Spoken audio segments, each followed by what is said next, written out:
Sorry.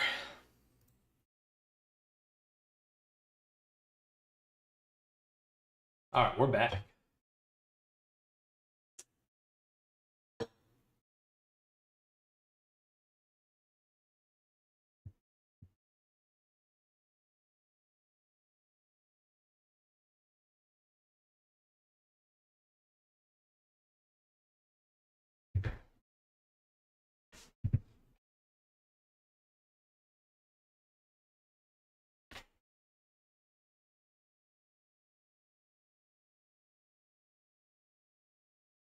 All right. So we're gonna work on. We have an hour. We're gonna work on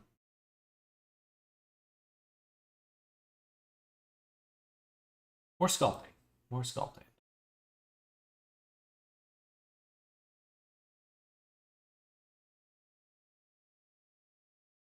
What am I looking for?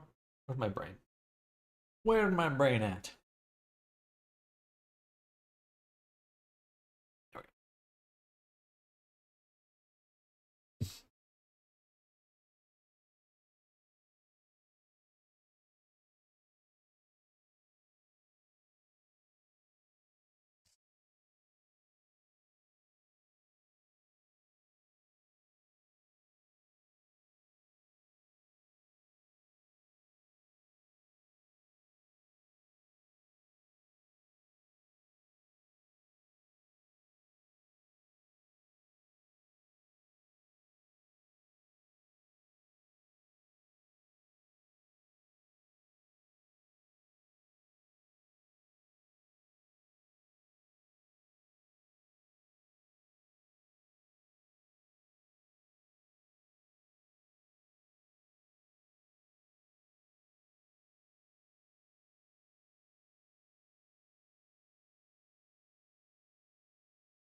So, where do we leave off on good old brains here? We're gonna. I think I already made a backup copy, so let's review feedback. I get into it.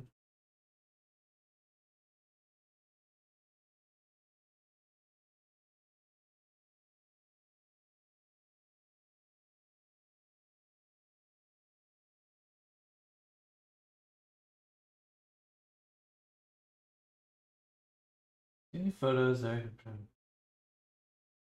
Proportions, geometry. Okay.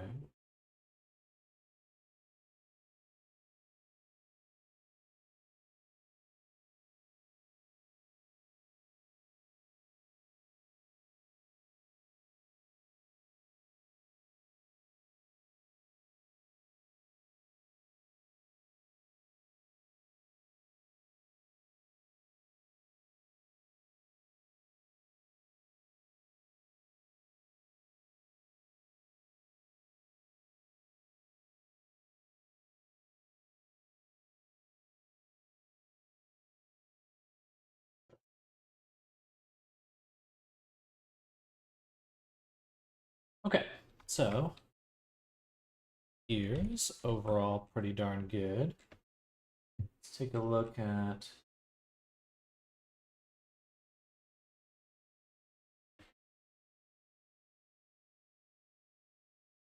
these images. Then this one will be good.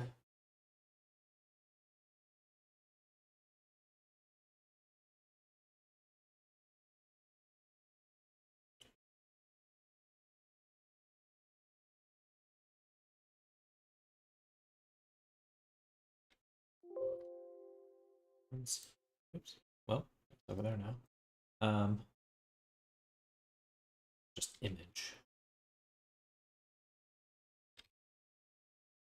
That it Discord does that. It's just like, oh, you want to download image? No, I don't want it to be just called just image. Okay, this one already right there. Did I include it though? Did I include it though? Boom, boom, boom, boom.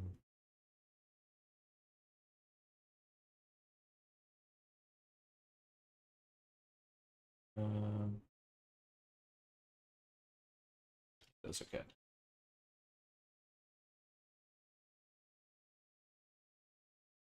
Oop. What the fuck? That's not what I'm clicking.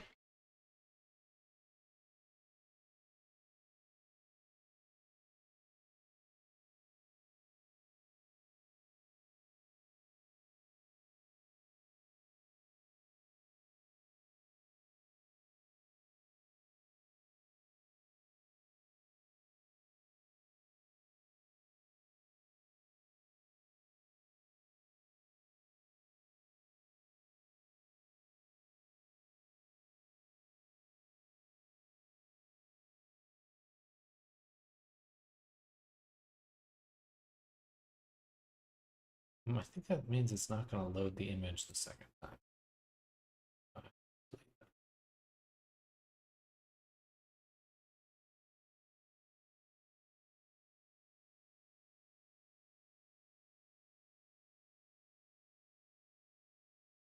Okay.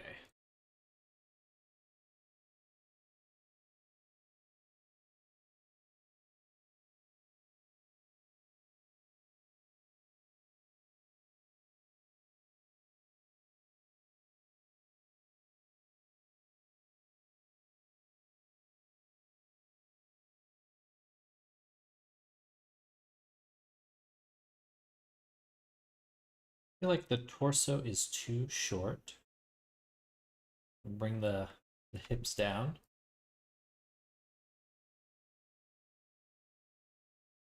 In fact, we can actually kind of draw that out. The head is this big.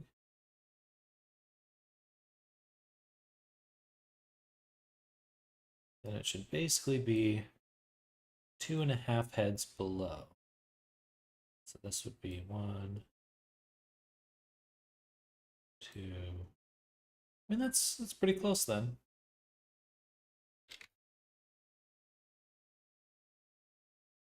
Okay.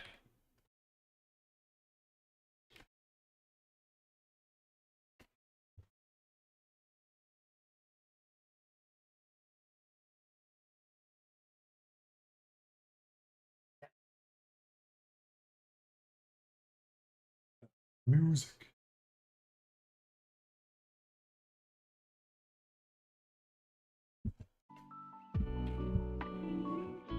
Let's switch it up. Let's do like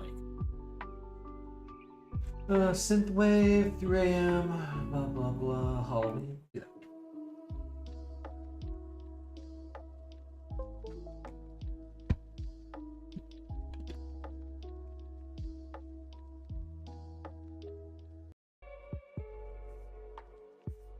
Oops.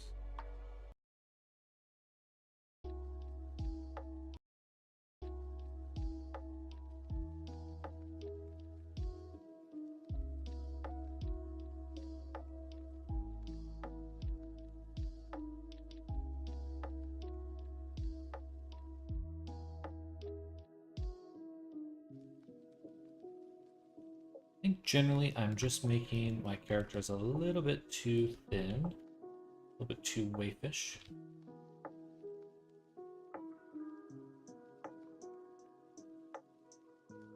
Although this feels pretty close to me. Maybe this angle is a little too sharp.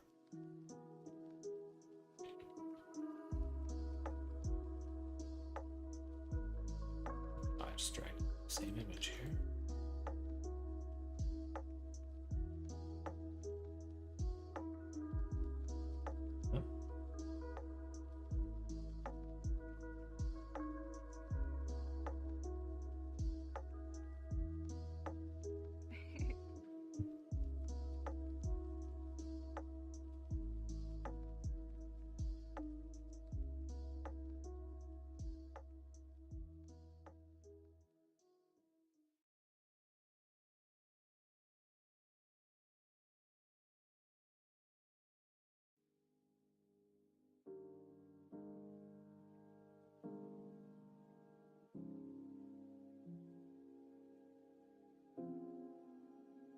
Hello, Arctic.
Top of the hand should be pretty level.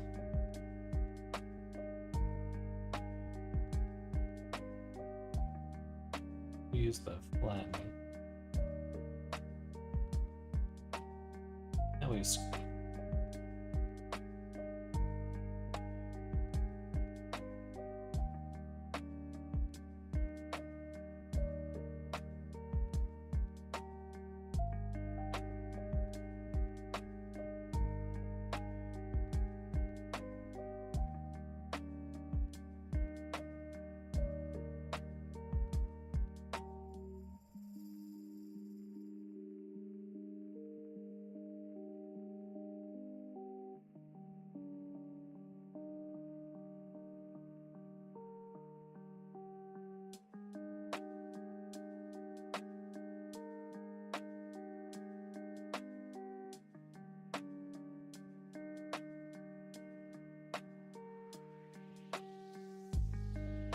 what's that?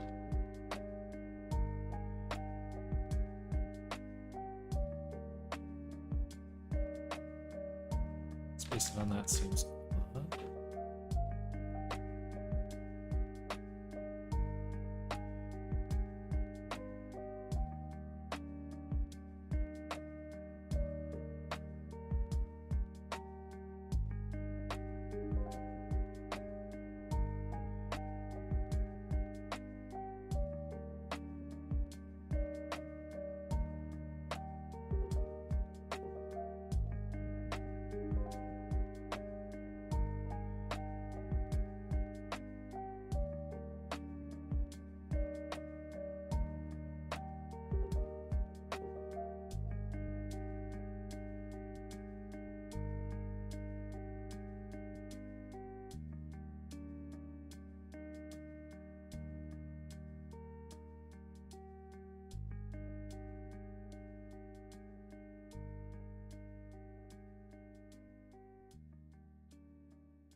This definitely look a little weird.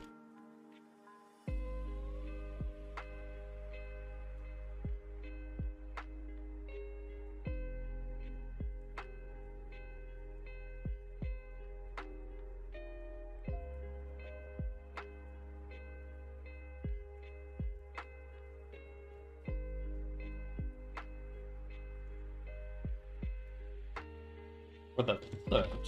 For the foot. What to do? We slice.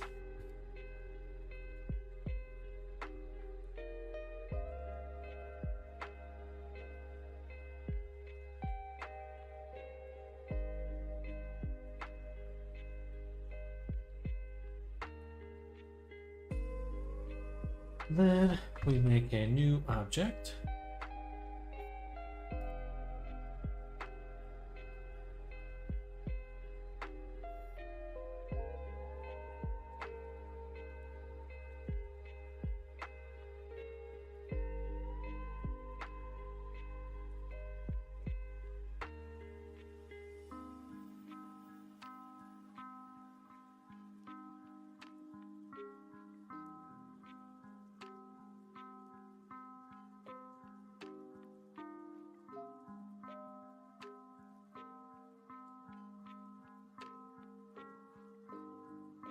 Time. That's really odd.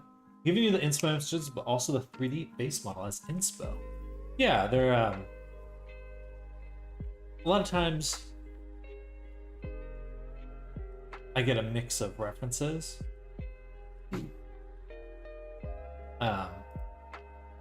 Usually with feedback. So like, you know, hey, this is like, I like this part of this thing, and then that part of this thing. You know, what can we do to change the look of it or this direction or that direction? So a lot of it just comes from getting feedback and like seeing how things are evolving.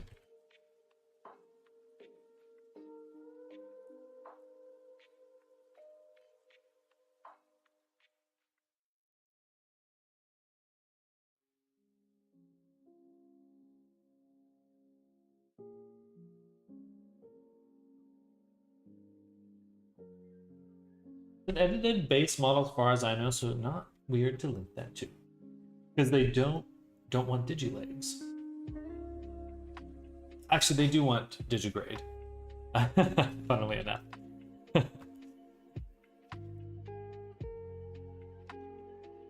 So, but this is there's like a depends on the client, but in this case, I have a series of specific. They had a lot of reference art beforehand, but it wasn't necessarily the exact look they wanted to go for. It's just that makes sense.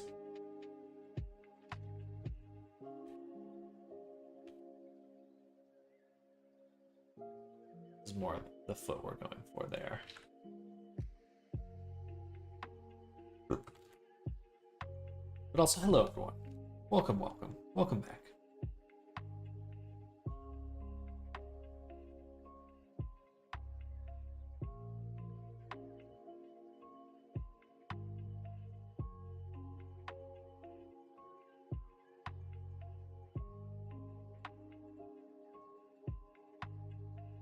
But again, I don't take work without reference images. Even if the client may want certain, or like to have variation, there has to be at least some images. I don't take work without some sort of reference, because correct. So it's not, I'm not looking for exact reference images a lot of the time. I'm just looking for an understanding of what they want visually. But in this case, they had this reference sheet, but they didn't want plantigrade. They wanted digigrade. Like this. See, in this art too, the feet are basically digigrade, but in here they're plantigrade. So the art wasn't made for this with this commission in mind. At least not all of it.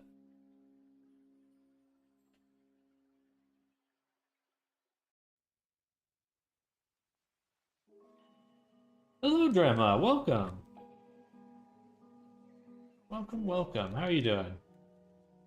We're making some feet right now.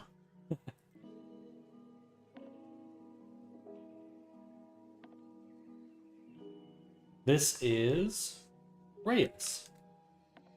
And Fox Lady. And we're just getting her legs set up. The feet are a little too big. The 3D Avis is a proportion reference of a similar model. Exactly. Exactly. Like the client had specific feedback. Like these images might help clarify what I mean.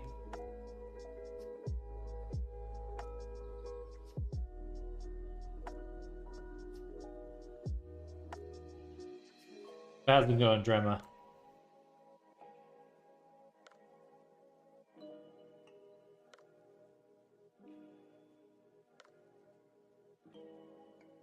Been good to see some progress in Ukraine. Good to see what's going on there. Or seems like some good things are happening now. That's good to see.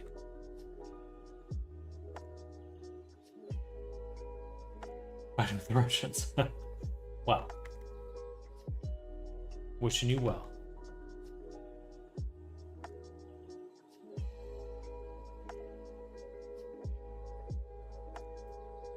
We'll squish this over. Made a character? Heck yeah.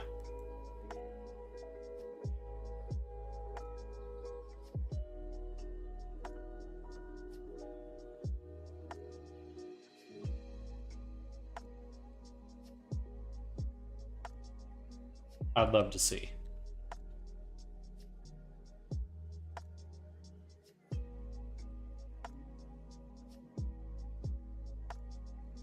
Maybe a little bit too far forward. I kind of want to like right there.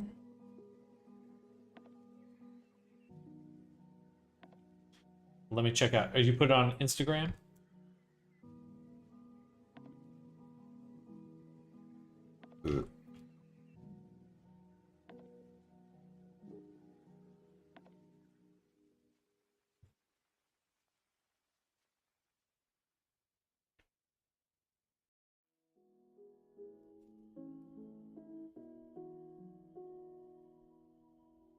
Took me 3 rounds to do it because I didn't have enough time. It's understandable.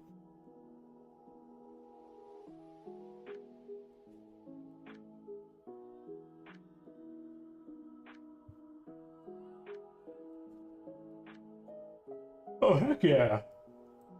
That's super cool.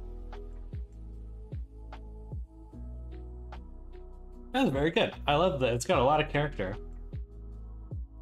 Is that the Rat Fink artist on the shirt?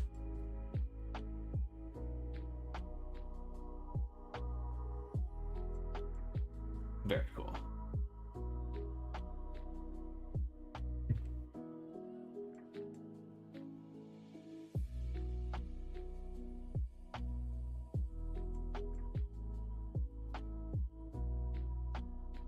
That style of drawing reminds me of Rat Fink.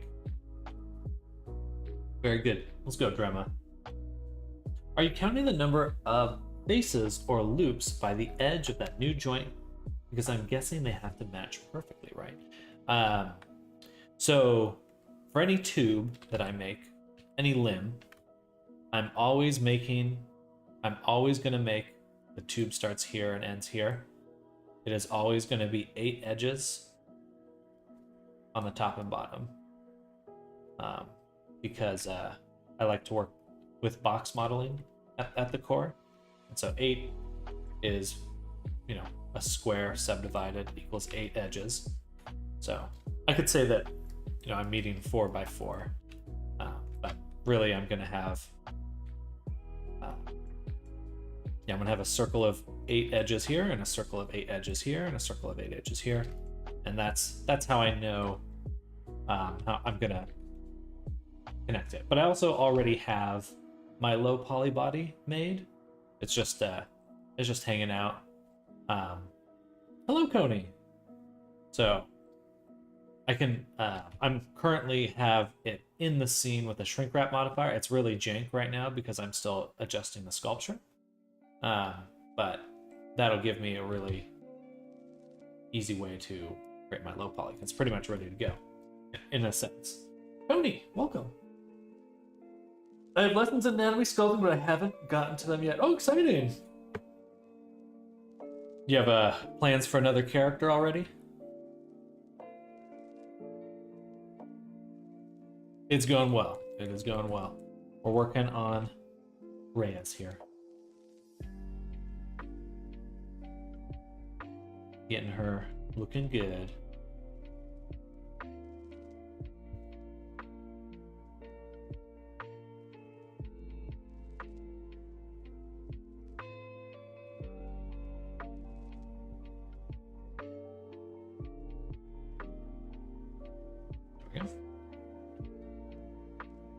You always do 8 edges. It looks really smooth to just be all 8 around this one. You subdivide, right? In the end, the game ready version will have edges of 16. Well, I'm just working with the but it's easy to think about. It's either 4, 8, or 16, and those are just a square at various levels of subdivision. So it's the same loop, just at a different degree of subdivision. If I wanted to go one more subdivision, it would just be 32, and you can kind of keep that in mind. So if you had a really subdivided mesh, you'd still know, well, my loop is going to be 4 times the amount of subdivisions.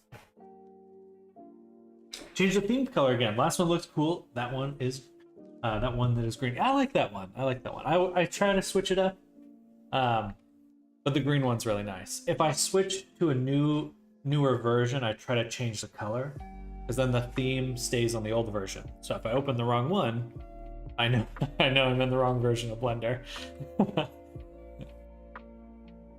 It saved me a few times at this point of like working in the wrong file.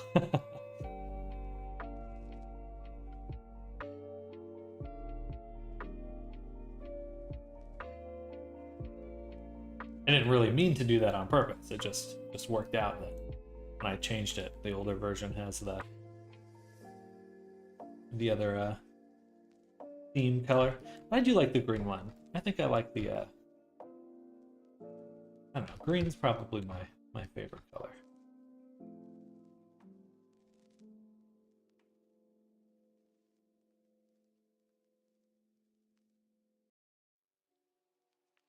Faces, box modeling there. Maybe also even with snouts could work. Gotta go back and rewatch your vids on that. I try to make everything a box and try to think about everything I model as boxes. It is personally the easiest way for me to work. I would wager it's very useful for other people as well, but it's just kind of what I've come across and what I know. What I know works for me.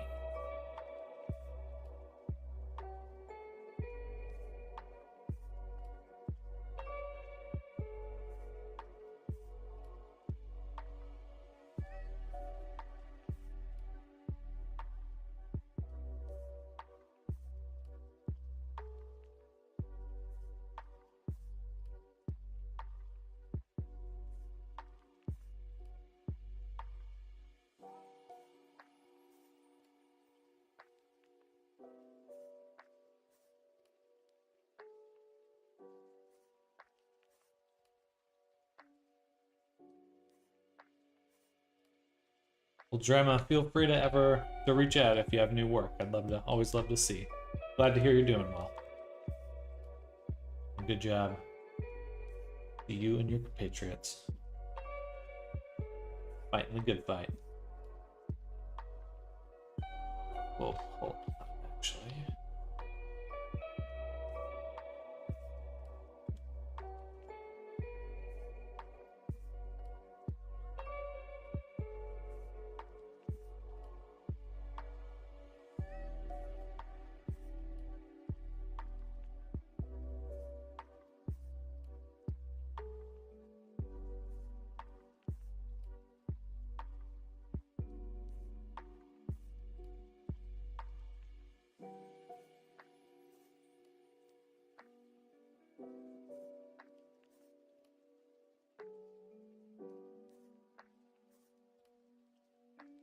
Gotta think inside the box. Pretty much. I think that's kind of a good phrase for it. My portfolio? Yeah, I'd be happy to. It does not have any of my latest work though. I have been collecting stuff though, but I do have some of my more recent avatars here.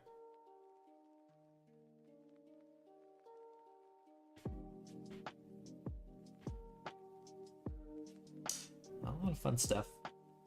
Still more to add. I have like maybe 5 or 6 that I haven't included.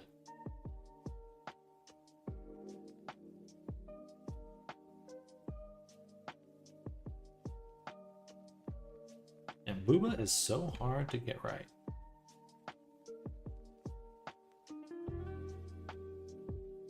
I think I'll probably just add an actual sphere. Boobs!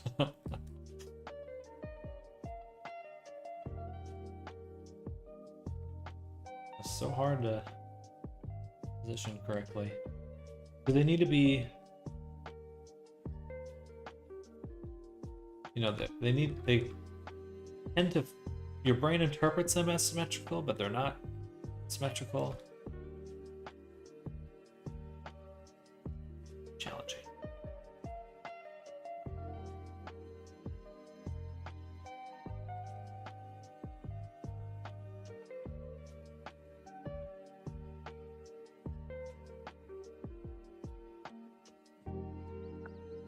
That's better. Still getting kind of an odd.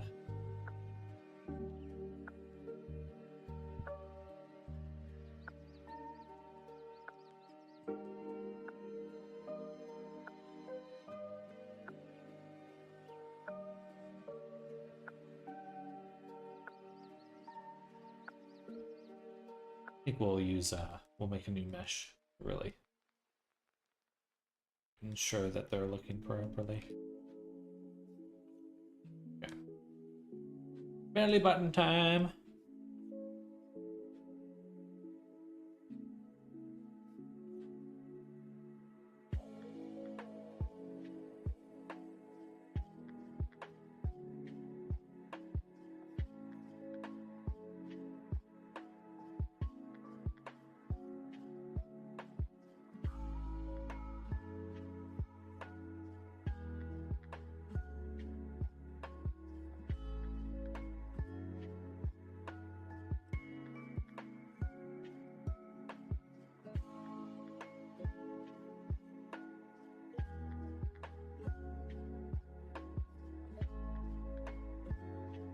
Really liking the new, what would you call them? Cover slash renders for each character. Really enhances each. Thank you. Thank you. I'll probably update my portfolio today, maybe later today actually. Yeah, we'll say today. I'm gonna at the end of the stream today we'll go and update it. I've got so much to add. Just been lazy about it.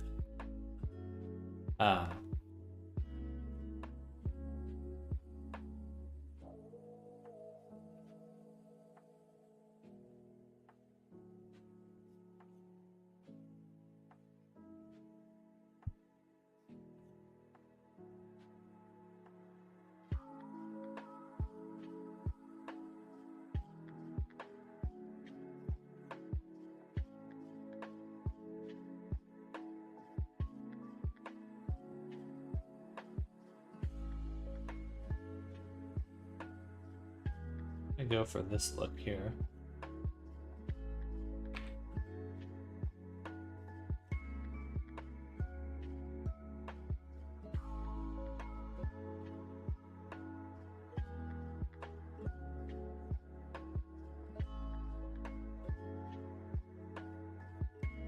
Look at Christy, cannot believe it's only 16 edges per legs. Looks insane smooth. That's the baked maps for you.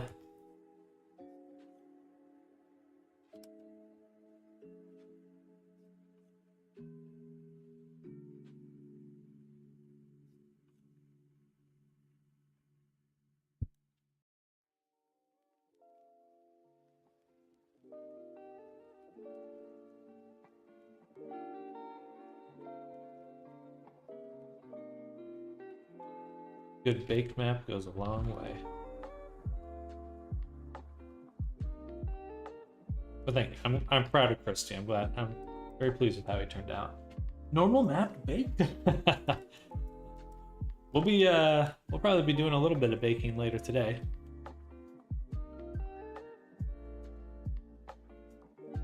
It'd be for clothing most likely, but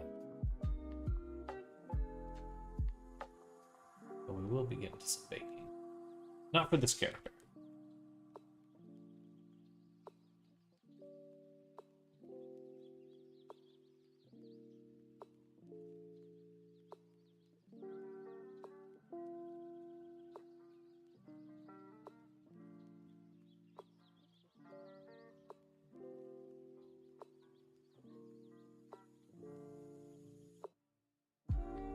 We'll be getting to her soon enough, honestly.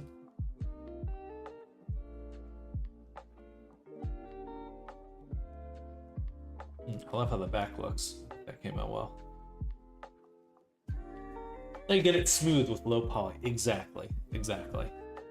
That is the secret for most good art, or good video game art. I mean, you know, maybe getting baked is the secret to most art, but I'm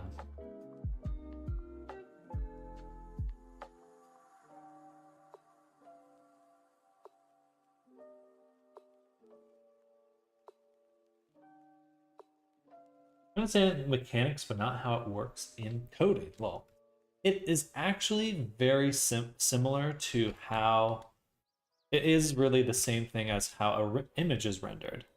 Like if you render out something in cycles in Blender, it is the same thing. It's just sampling. It's just you have a cage that's just looking at your mesh.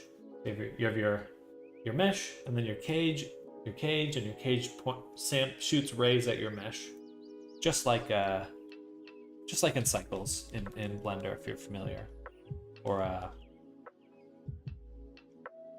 like a render engine.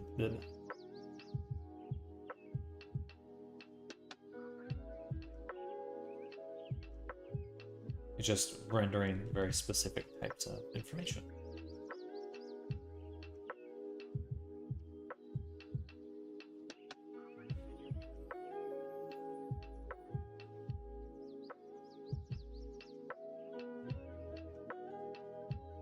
Alright, this is gonna look interesting, but I did promise myself to do this. Well, first let's get everything a little bit closer. Right here.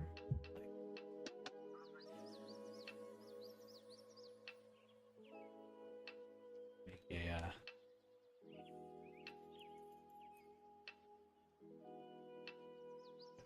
shelf.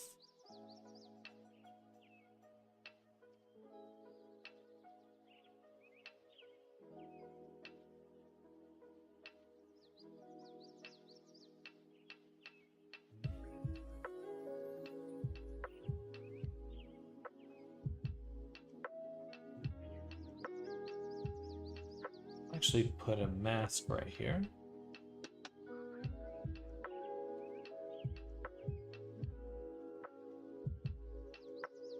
Then invert it. Do the same thing.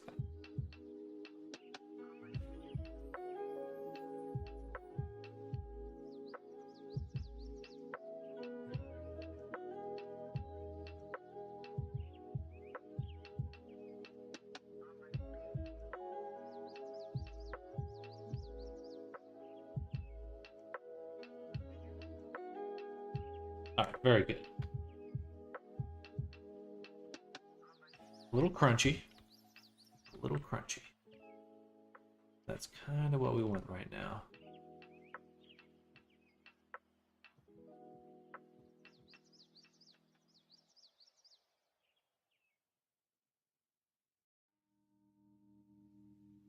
There we go. Love all the art in the back. Very cute style. It's very good. I don't know the artist's name, but shout out to them. We're gonna go ahead and make a backup copy. we'll call more sculpting. Now we got our backup. We're going to isolate these two. I'm going to take the sculpt and we're going to add a Boolean. And we're going to cut out the eyes.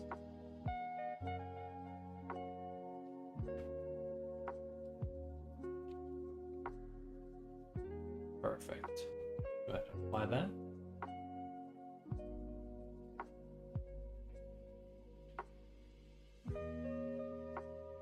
And we're going to turn up the remesh a little bit more. We'll say 0.001. Double that resolution.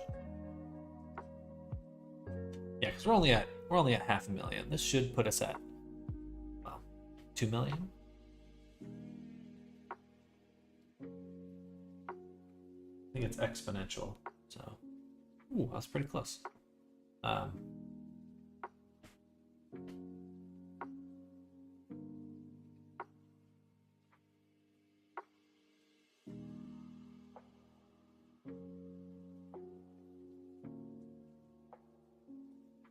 Cool.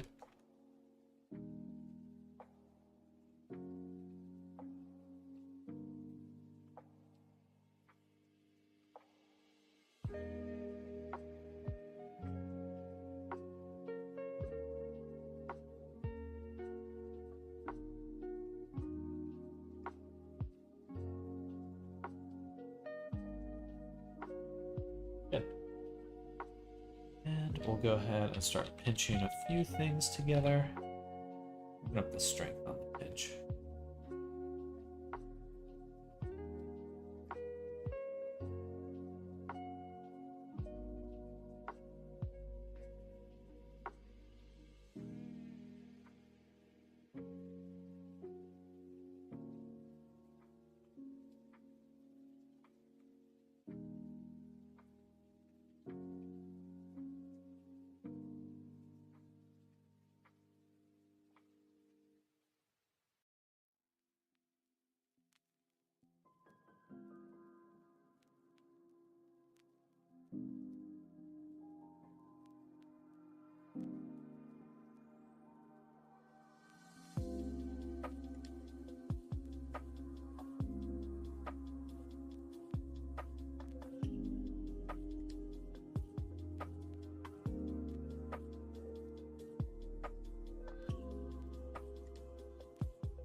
Ugh, that got a little too crunchy. I might make one more Boolean object to really cinch those eyelids. Make them real crispy. But I'll save that for once we make the low poly around it, because then I'll have something to really easily clean it up. All right. What we're going to do now is take the legs and start putting these on them. What we'll do is delete these. Take this one, add a mirror to the top, and use this to mirror across there. Let's say copy modifiers, and also let's link the object data.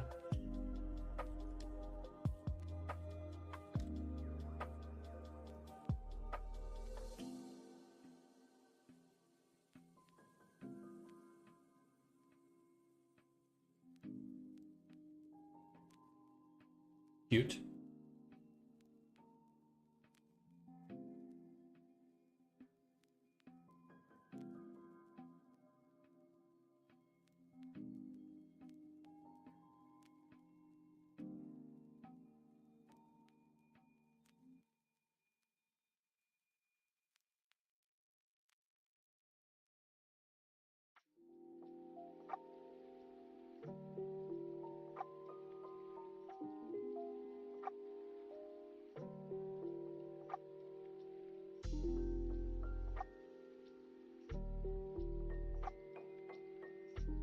Very small nails, small claws. I'm looking at that one. Is that what they actually look like? They're quite small. Okay, well, and these are much more rounded too. but good starting point. So we'll do right about there. I'm going to delete this one, make sure the normals are the right way. Delete that one, that one. We're going to turn up our subdivision.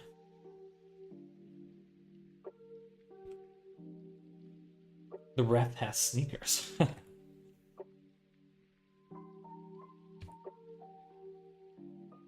We'll be getting to those clothes. This character will have quite a few outfits, actually.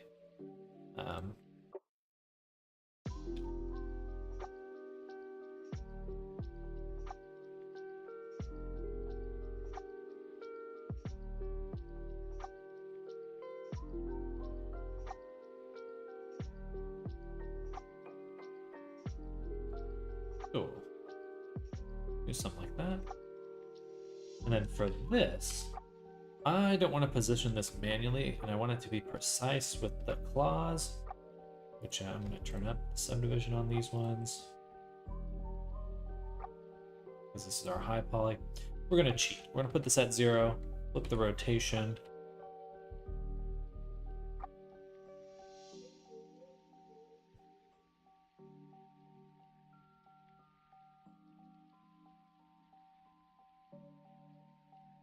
Then we're going to use the relations to put it right there.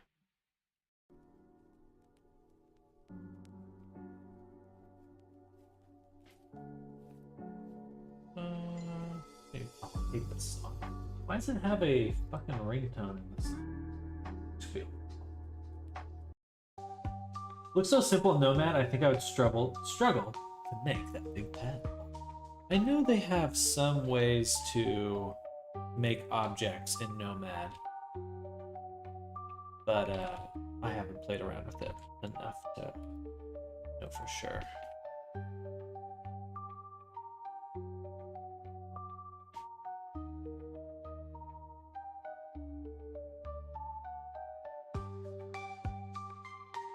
Hola, Zora. Welcome. Bien, ¿y tú?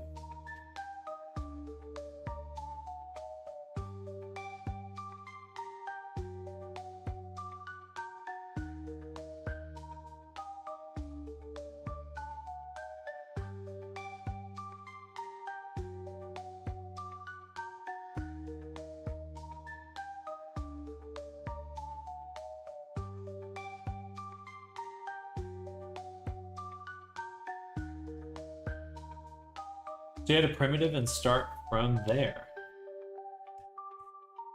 For these ones, again, they're cubes. It's just a cube here. And this one's basically a cube. For easy unwrapping. And these are all cubes. So, I guess when you're referring to Nomad, I think primitives might be something else. But usually primitives are referred to like a simple starting shape, yeah.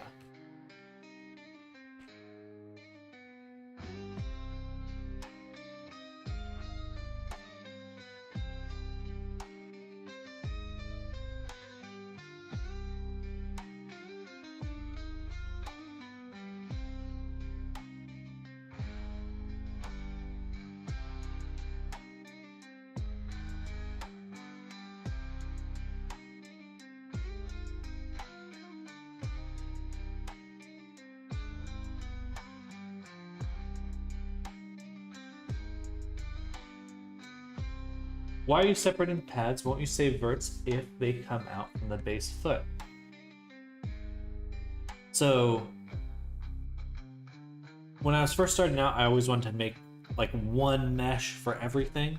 But intersecting meshes are actually pretty nice. Oh, enjoy your day, Arctic. We'll catch you later. Enjoy food. We'll catch you later. See you tomorrow. Bye. Yeah, like a square and you subdiv it for a sphere. Exactly.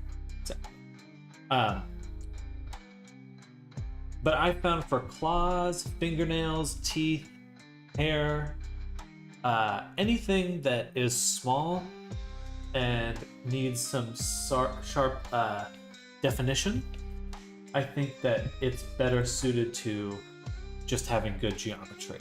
Especially for like imagine a fingernail.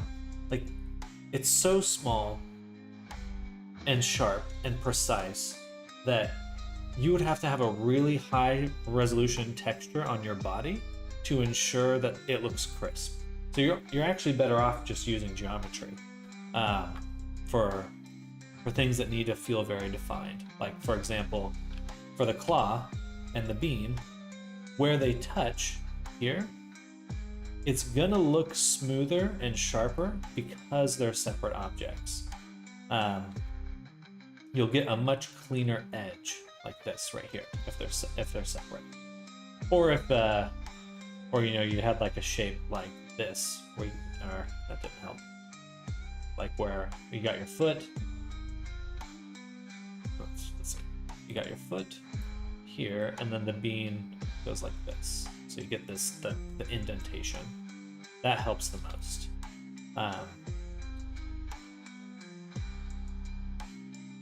You have to make it a single body to export. So combining your meshes really comes down to optimization. So for VR chat specifically, what I look at the most is just what rank I am. If I require merging things, I will. Generally, I merge everything that it touches or is part of the body into a single mesh. Let's go ahead and delete the top here.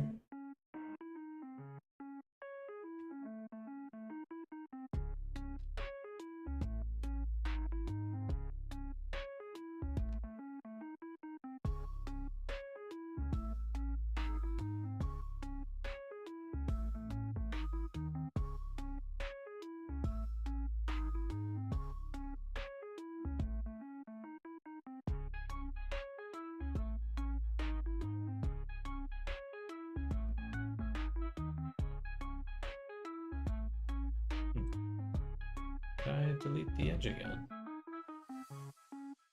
Why isn't it changing shape? Oh, I was doing the bevel. Not the crease. Get up there.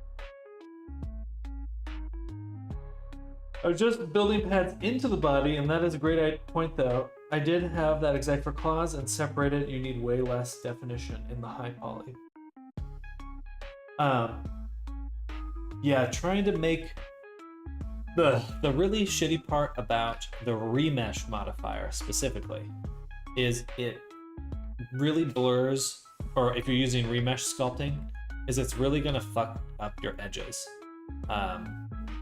Especially if you're trying to make them super precise and crisp, it's gonna mess with them. So a lot of times, if you can make it a separate object, that lets you, do the kind of best of both worlds.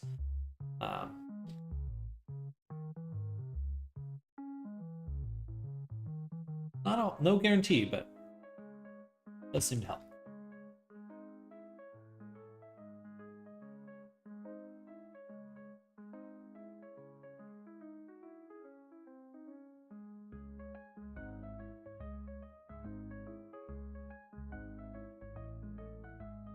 All right, let's give her some eyebrows and work on her nose a little bit. Eyebrows.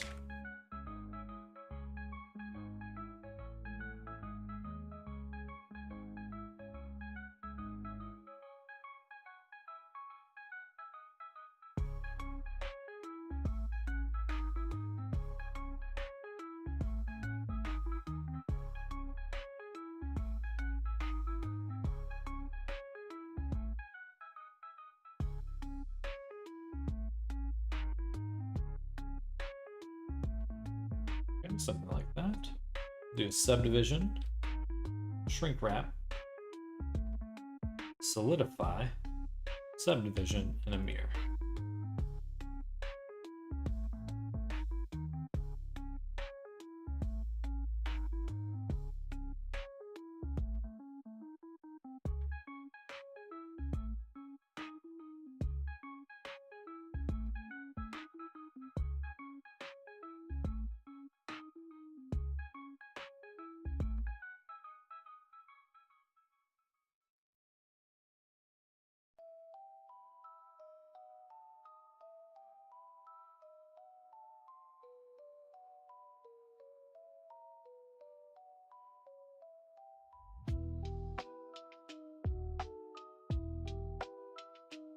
Hello, Anderson. Welcome. Now I gotta delete all those verts I did for the pad and start again. So, oh yeah, I love this kind of eyebrows. I've been starting to bake them directly into the texture, which I think I like more. Still iffy on that. You work in the industry as a rigger. I actually do this, the work I'm doing right now, full time. So this is my main source of income.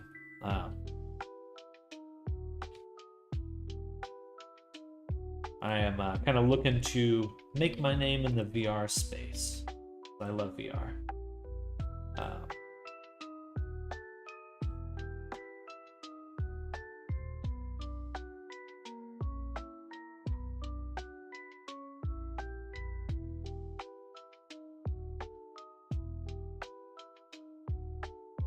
All right, so the eyelash goes all the way over.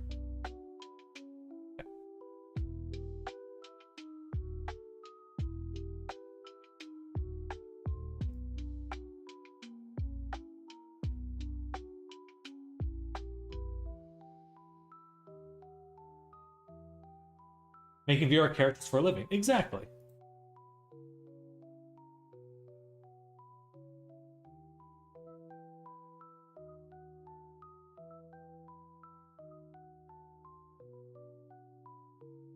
It's an odd job, but someone's got to do it. I don't know if someone has to do it, but I love doing it. Eyebrow trick is a great way to save verts, but it does look good when they have a bit of thickness. Oh, for the eyebrow, I definitely... I'm always torn. I feel like it works a bit better when it's part of the texture. We'll see. I'll probably try both on this character. Thank you. I'm gonna put the cursor right here. Switch this to 0.6. Scale it. Alright, I'm gonna go ahead and apply the shrink wrap. And that's not quite perfect. Then we're gonna duplicate this, move it out. Close it up. Actually, I should crease all these. We're gonna bridge these, cut them, and move it back. Very important to have a piece of the eyelash that goes into the body.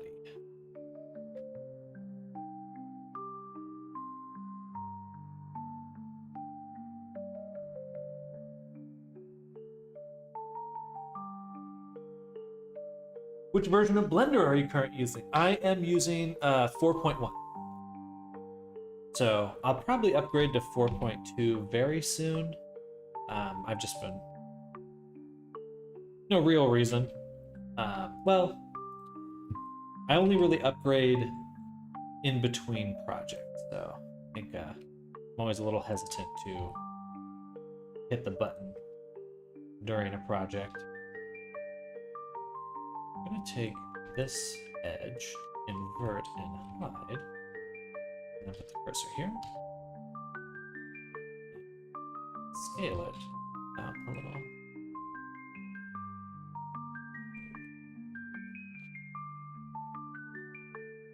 Something like that.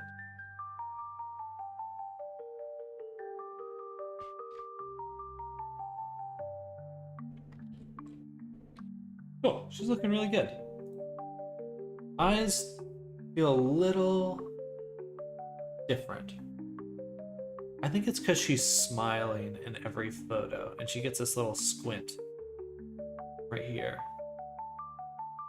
If there was a market, there was a job. Oh, 100%. Yeah, I would say if for anyone that's looking to become an artist right now in the games industry specifically, in the past there was the industry and there was indie. Those were the two ways you could get hired. You make your own way through indie stuff, freelance, or you go into the industry. You could freelance there as well. But generally, work for big studios, work for small studios, freelance for big studios, freelance for small studios. But with the rise of things like VR chat, Roblox, Any platform you can put custom content on, I think there's a big third-party economy that's beginning to form.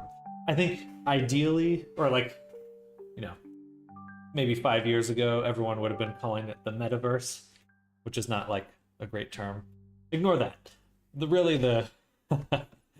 it's just that there is a big demand for stuff that I think the industry's kind of sleeping on, personally. So if you're looking to make a name for yourself and be in a good position as an artist, I think VR is a good spot to be in.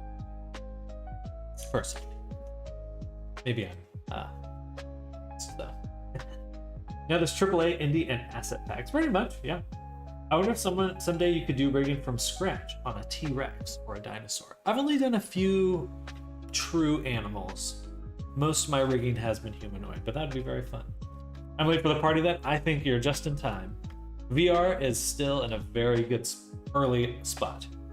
Like, I think VR is kind of big, but it's nowhere near as big as it will be in the future, in like the ideal timeline.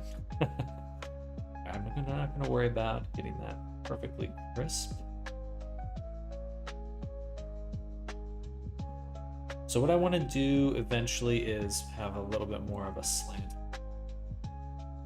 Why don't we just do that right now?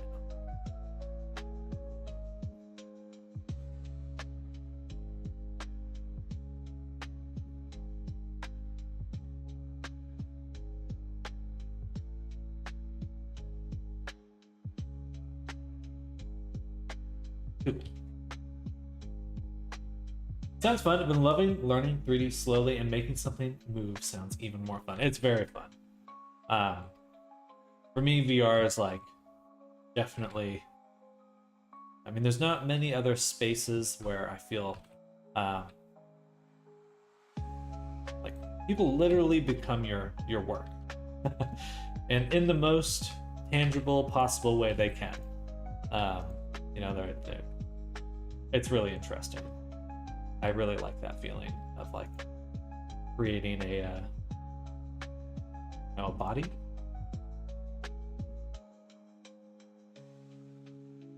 All right, this nose is way more rounded.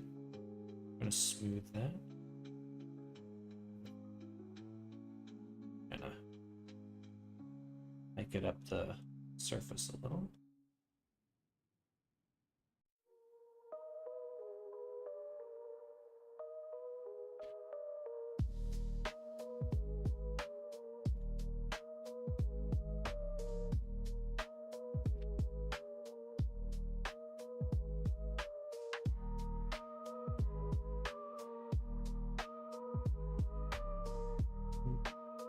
Watching it always shames me. I actually fix verts sometimes by hand. Well, gotta learn all those time-saving techniques. Takes time. It takes time. But you'll get there. You'll get there.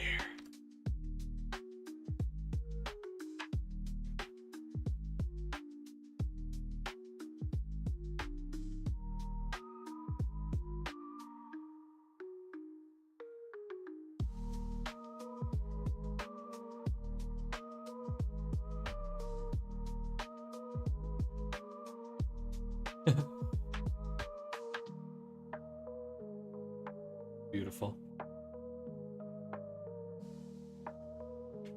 No, I think I'll actually kind of.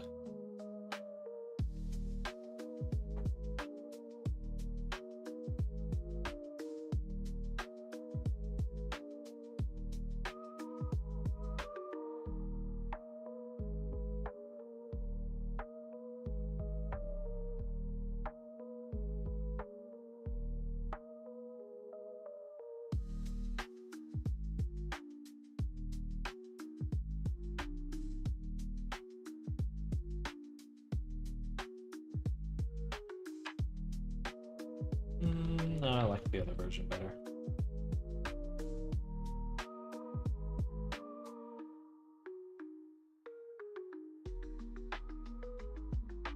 It's so strong. Let's turn it down.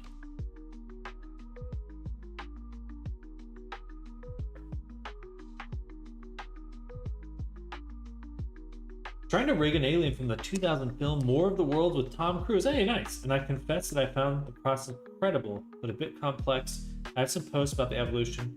If anyone can sign up there, I will be grateful.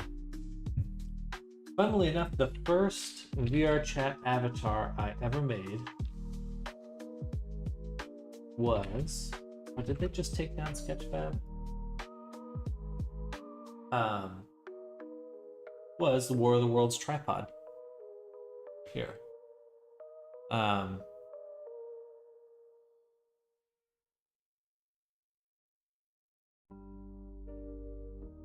if you have any questions on how I rigged that, you're welcome to ask.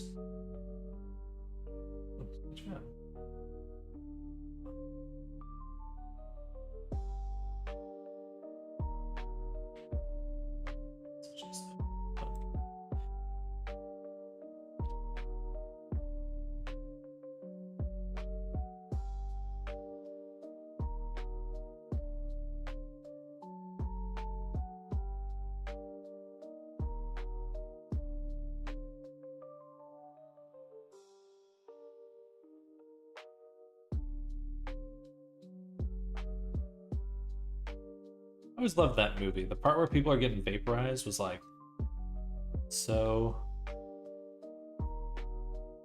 good. It was chilling.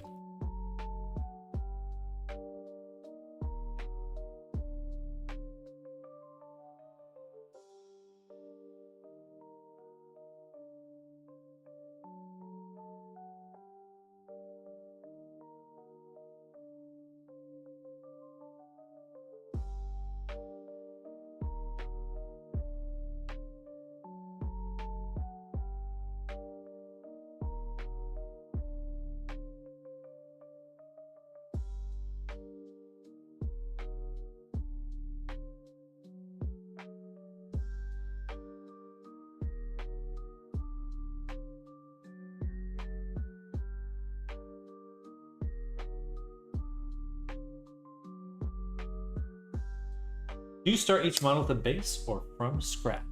A bit of both. For the sculpt, or I'm trying to reuse a lot more of my work nowadays, just because of the time savings. So, like for this character, I do have like a base sculpture that I start a lot of my work from, along with a base model that's already UV mapped and rigged. So that's this one here that I have shrink wrapped to my sculpture here. And that saves a lot of time. Ton of time. I mean, honestly, I think shrink wraps are amazing. It saves just an ungodly amount of time if you're working with them at the start.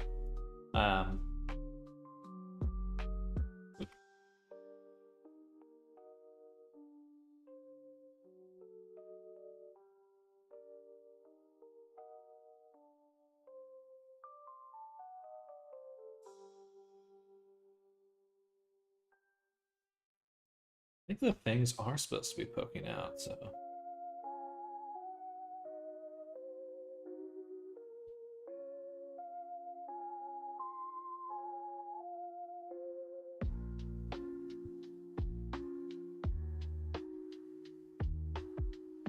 Not really sure the best approach for that. Absolutely. Actually, I'm gonna go steal some teeth. Speaking of reusing stuff, let's go steal some teeth.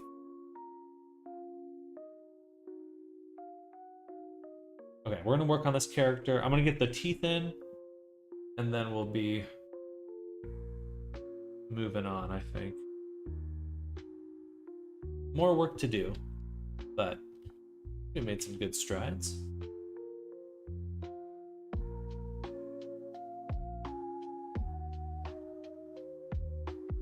Kind of starey. Every time I say I'm gonna stop, I just keep working. Turn that a little.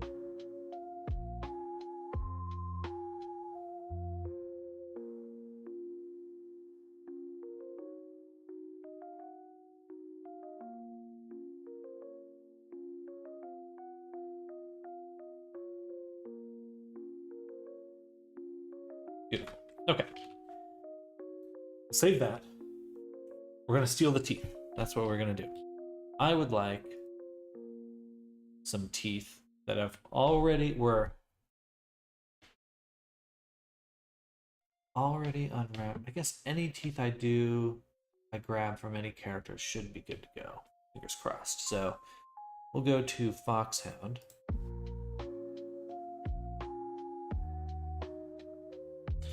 And we're gonna look at his low poly teeth. And we're just gonna take those.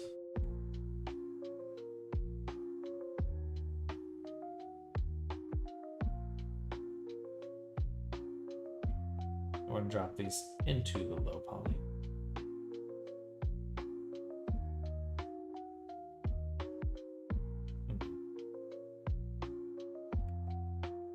Let me go back to Foxhound really quick.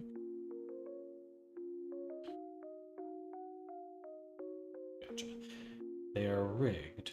Do not want them. Include the rig.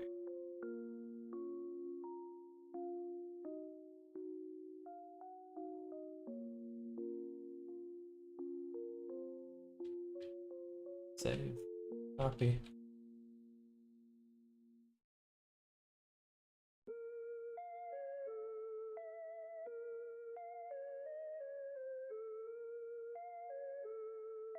What?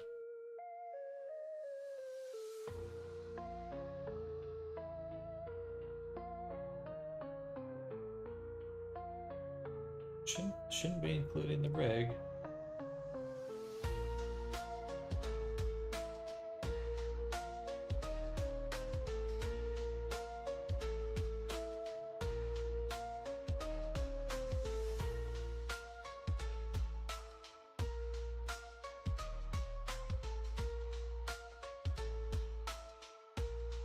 There we go.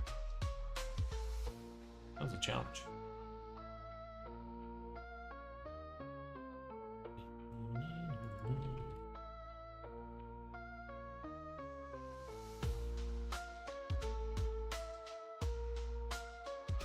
Some of the other models deserve that render presentation card. The Godzilla one you were redoing the crystals, and the Goat one from a little while ago, both. Thank you, Eventide. I appreciate that. Yeah, the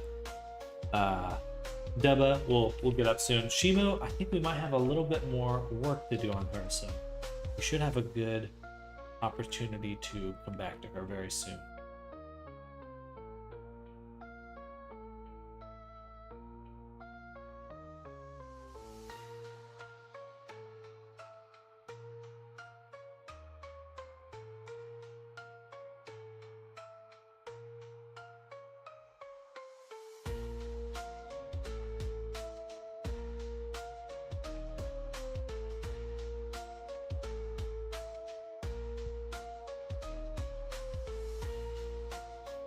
One at a time. Okay. Boom. Actually, I should be able to select this and say clear animation. Okay, yeah. Perfect. All right.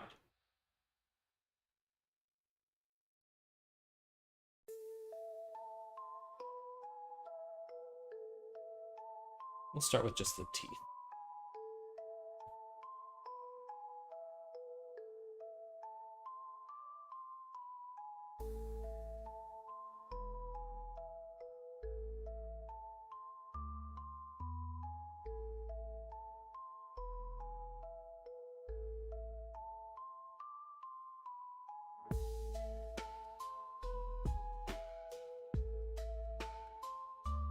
Suppose we'll just want these to go kind of straight across. Ooh, sounds good. She looks a little more like a vampire here. Let's scoot him up a little.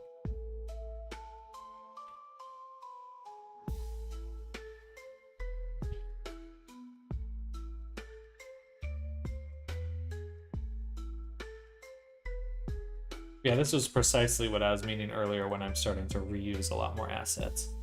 Like, yeah, I have a clear idea of how I can make a lot of this stuff from scratch, but it just takes too much time.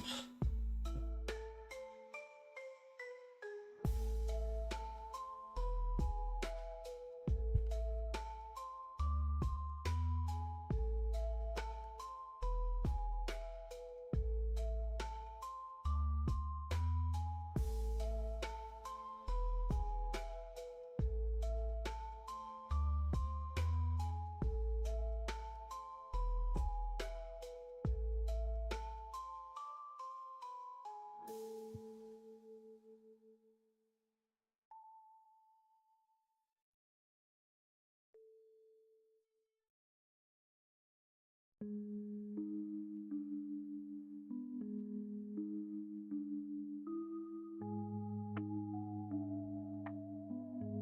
looks very friendly from this view.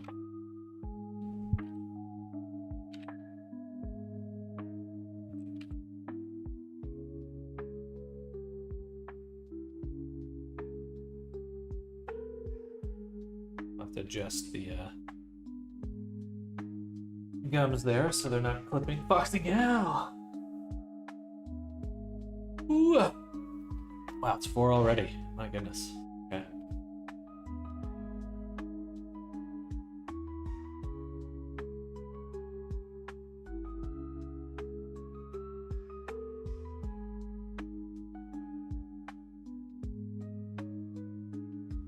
All right.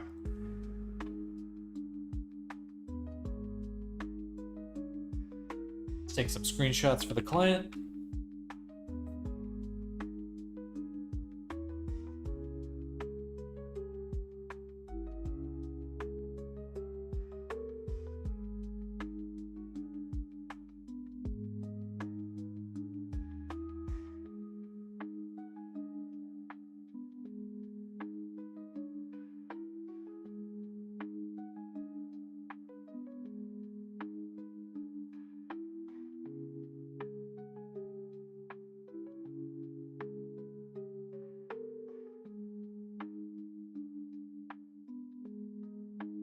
Beautiful.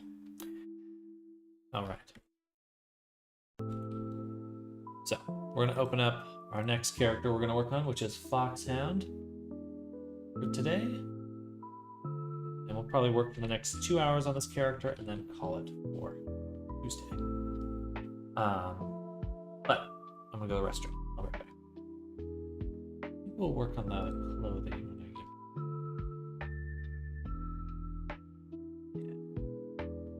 Alright, here. Oh, and then the fluff. So yeah, we'll get everything baked.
Lean back, blue. Oxygen. What the technique you use for the fur tufts on the other tails? Would you say you do that at the very end once it's solid and triangulated, right before texturing? Are you referring to when smoothing out the normals, like making them blend into the other object?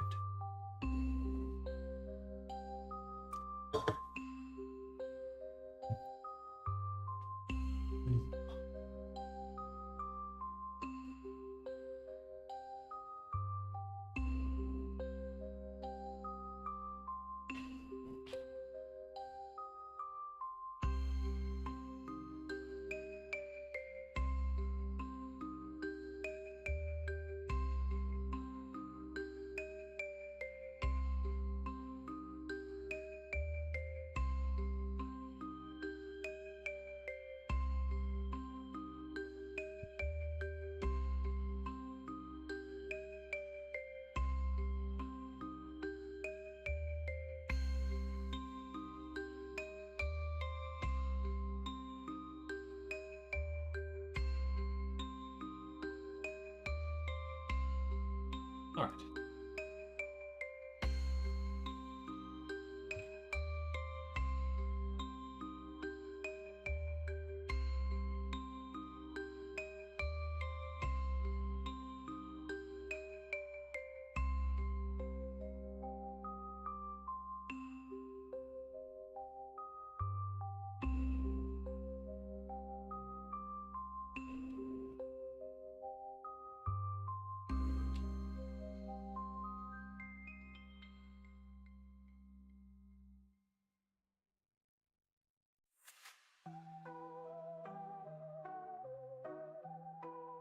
Like those little tufts of mesh you pull out symmetrically to kind of make it look like they have fur on the tail.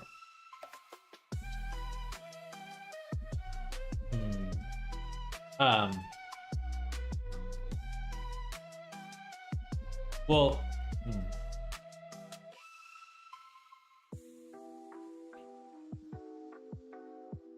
I think I'd have to double check which fur you're referring to, but if you're talking about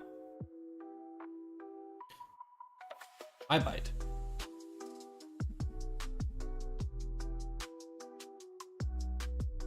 here, so these are just curves. These were just curves here that so they're just little tubes. But I did use a normal transfer to make them blend on the head, which is going to be hard to see right now, but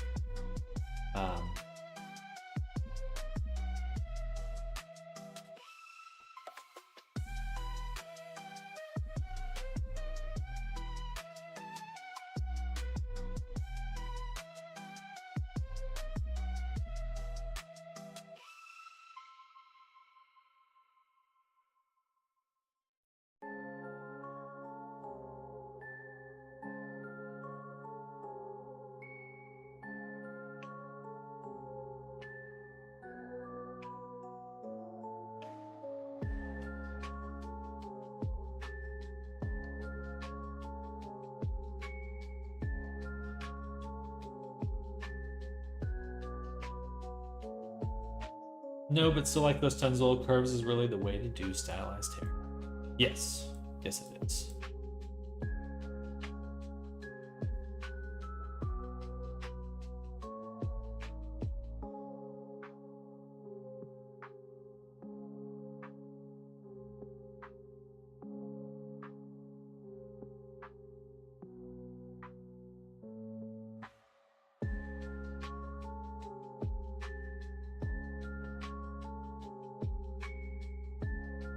I guess I'm still not quite sure what you're referring to.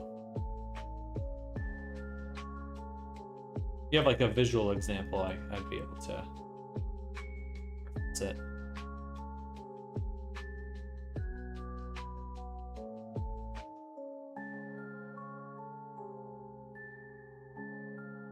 Perfect.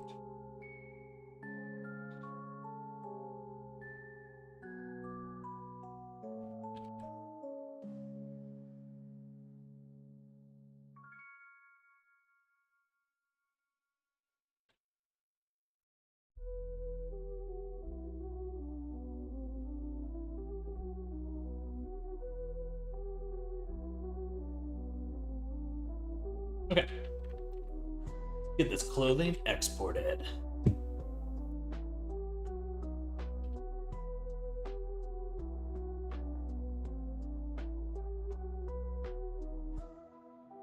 Oh, we still need to make the shoes too. Yeah. Okay, let's stop here and make the shoes.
We're gonna faking a shoe because it's technically we're faking this boot. Technically can't have boots. Does your dog wear pants like this or like this?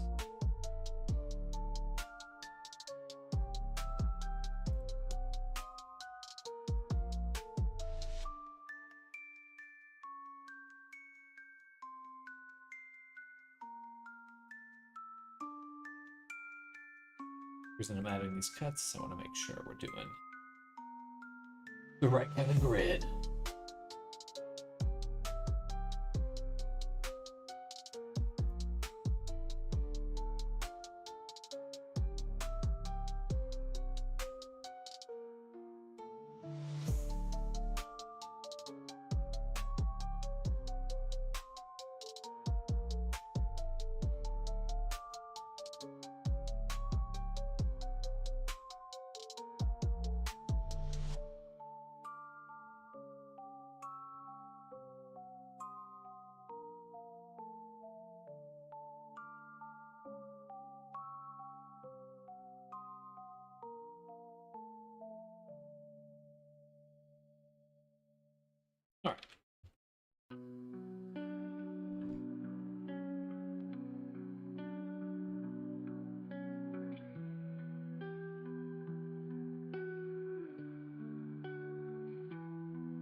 So now we're going to duplicate this collection. Call this one shoes low poly, and then hide it. And this one we're going to ramp up that subdivision quite a bit. We're going to start separating stuff.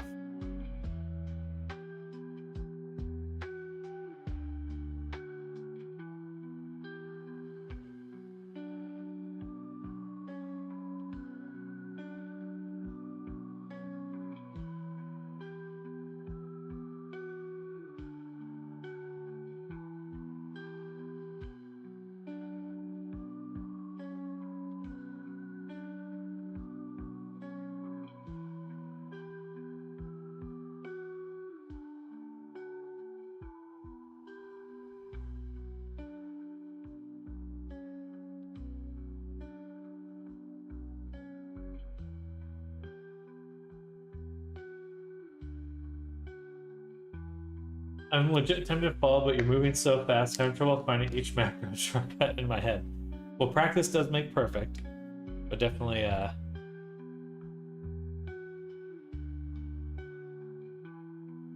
a lot of...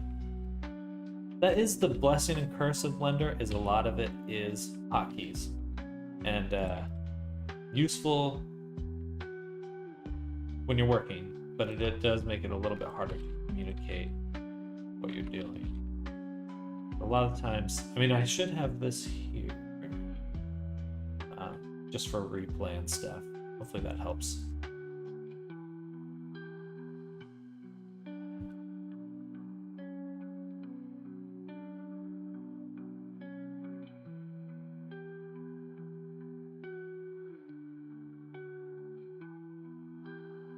Shoes look a little long, a little clown shoe-like. Bring them in.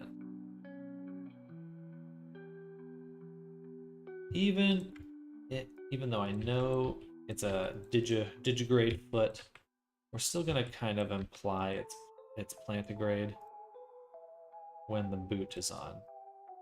Because it'll just look better that way. Absolutely, absolutely.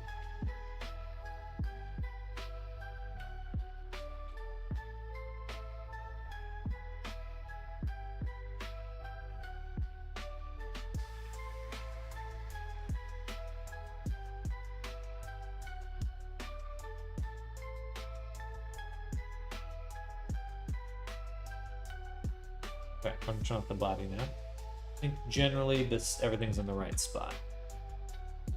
Or at least for us to start. It's the rough end.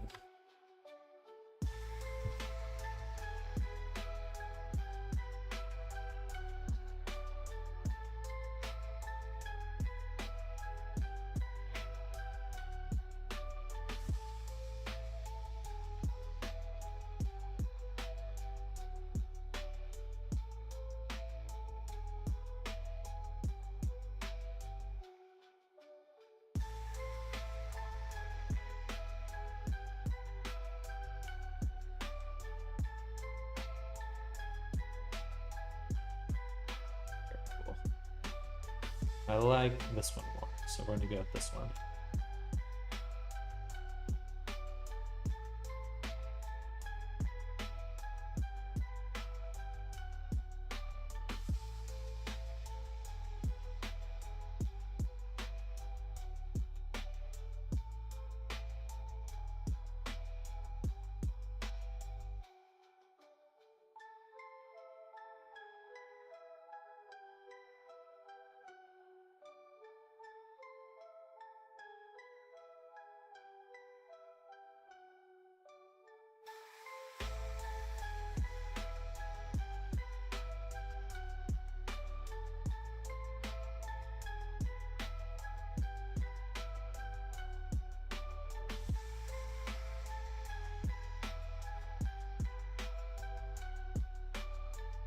This case when the client selects using the boots, could you shrink the meshes of the claws and a shape key into the boots? Yes. That's probably one of the tactics I could use. And the other is called a UV discard. So that's a little different, but basically the main difference is the UV discard relies on the hiding it through the shader, whereas a shape key actually deforms the mesh.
UV discard will be more cost effective because less the engine has to render. I'm not 100% sure on the cost. I think it's relatively low cost. Um, Surprisingly, shape keys are actually quite expensive, even though they're so commonly used. Um, because every time you make a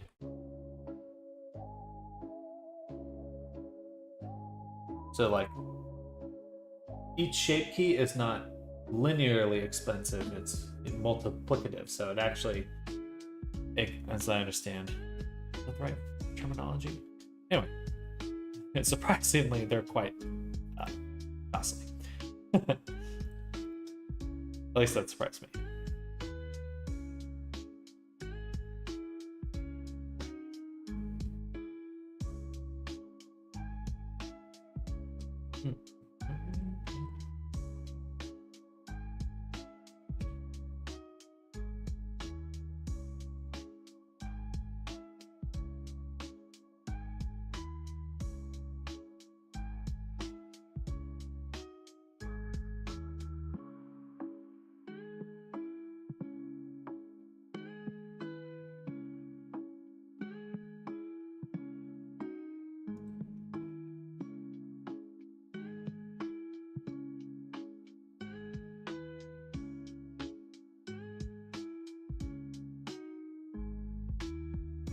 Right, screwed it either way, got it.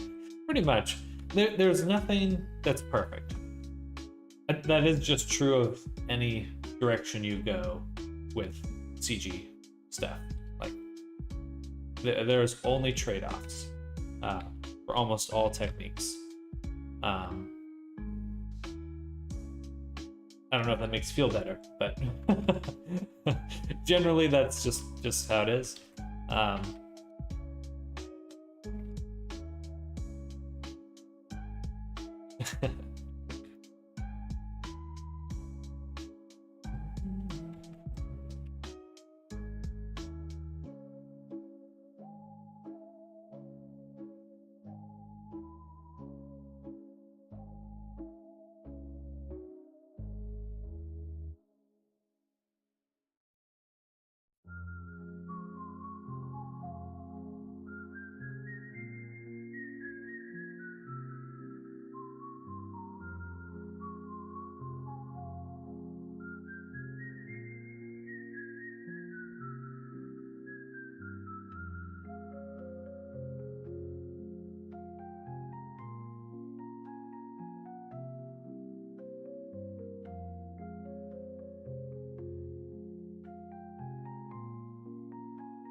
And then the other problem with the UV discards is, so something apparently that's kind of a consistent problem with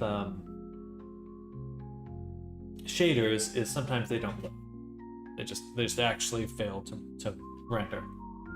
They have to compile, and if they don't compile, then you actually just don't have that shader. So a lot of people are using that kind of setting. They want to use the fallback shader a lot just because their computers can't handle higher performance. That's not really their fault or anything. That's just how it is. But because of that,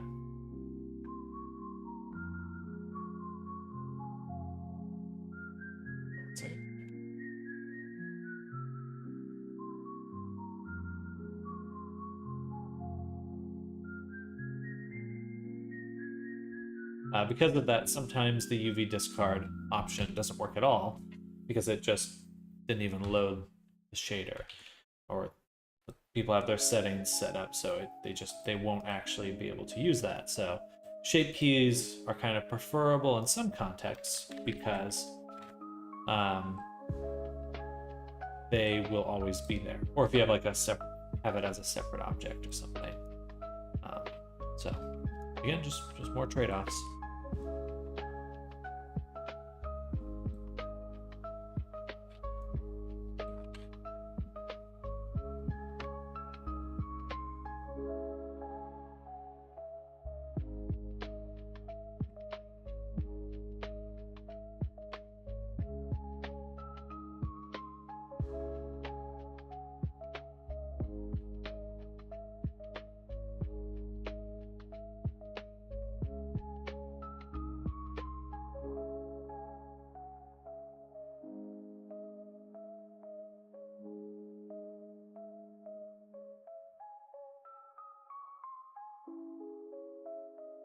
Look at these different layers.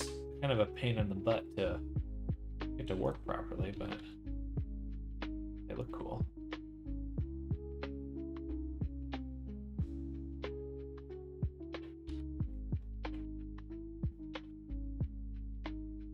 What are you shrink wrapping here? I thought you started with your trusty box, but nothing below.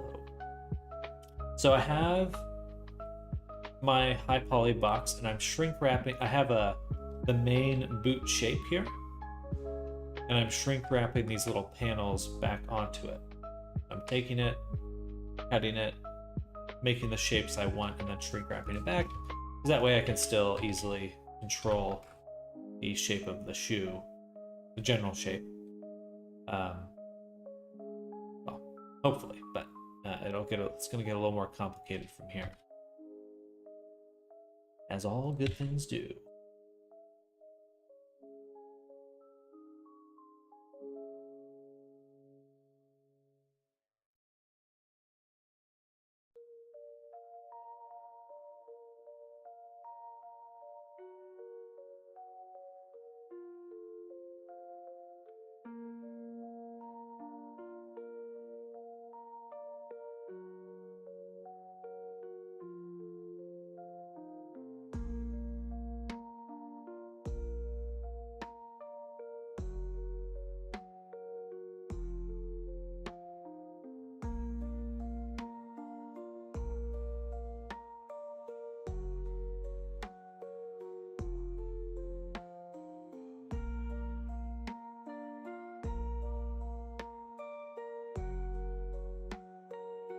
God damn, I usually have to do the entire shoe in one mesh. Damn, this is so much easier. Just gotta pull it apart. All, the complex things are actually just a bunch of simple things. You can think of how to take a bunch of simple things and make it complicated. Or stack them until you make something complex. You're good to go. If that metaphor even makes sense. Alright, let's take this edge here. Actually, this one.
Let's go ahead and take the shrink wrap.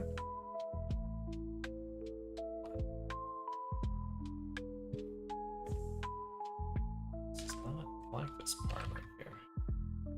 It's all crunchy.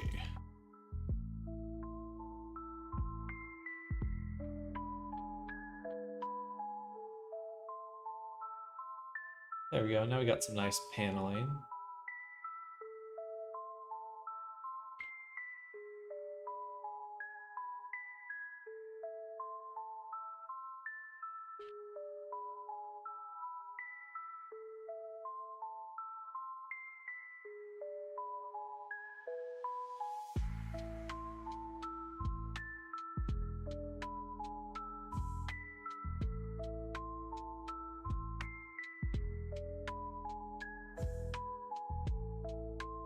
Because neither the UVs or the mesh or the high poly matter in terms of try count. You can go bananas and it's still okay. Cannot thank you how much for advice has saved me time. Hey, happy to hear that. That is the power of baking, you know? You just go nuts on the high poly. You're good to go. Still good, otherwise. It is my preferred way to actually just add details to any mesh now. Like, I would much rather make the geometry than try to paint it in Substance Painter. Because, why because? Because it's just, I'm used to thinking that way now in terms of geometry.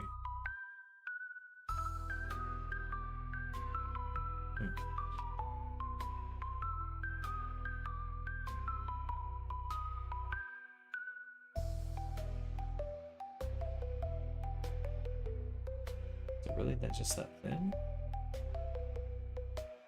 So.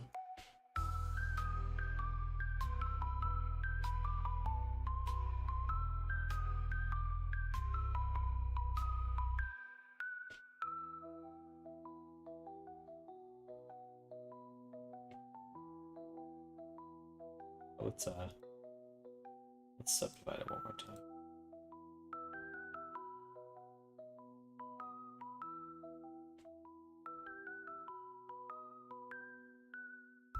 It's still.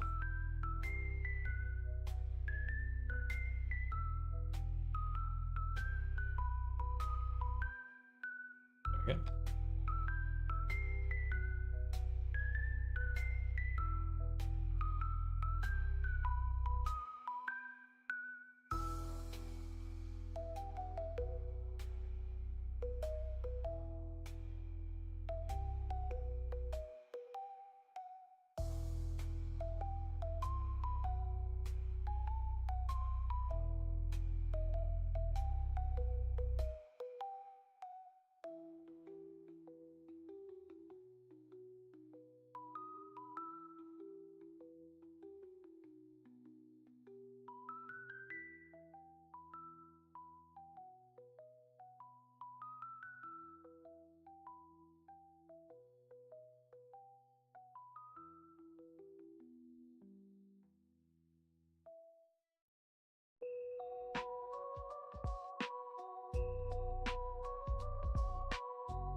Okay.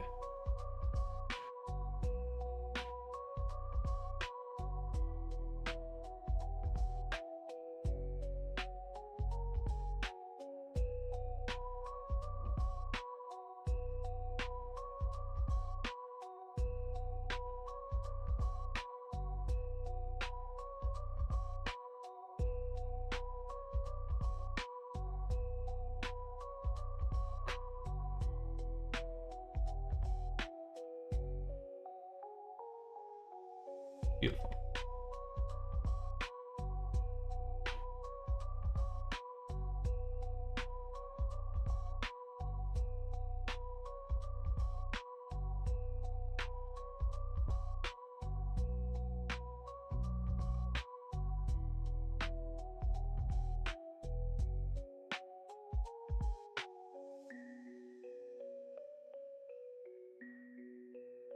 All right, so now here, I'm gonna this, crease it, and take this edge, separate it.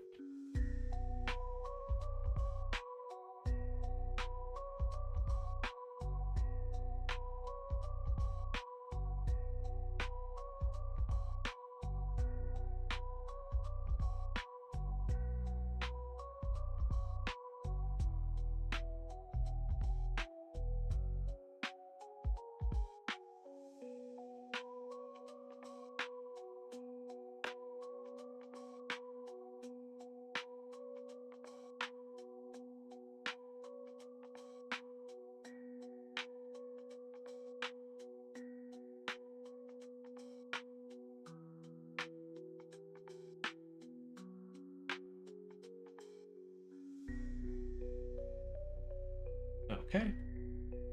Now for this little part up top.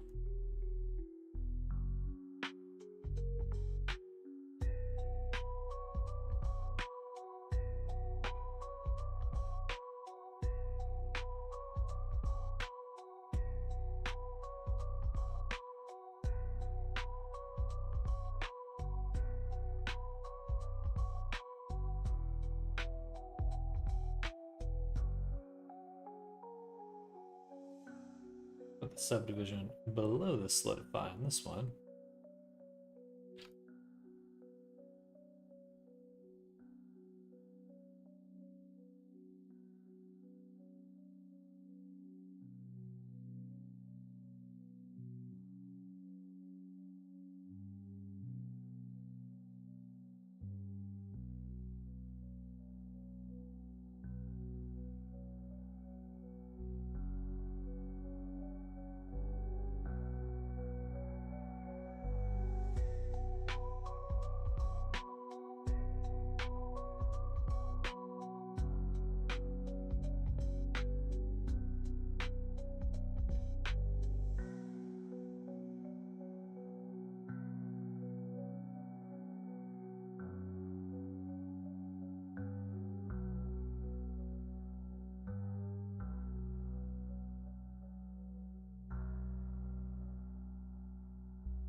Very cool.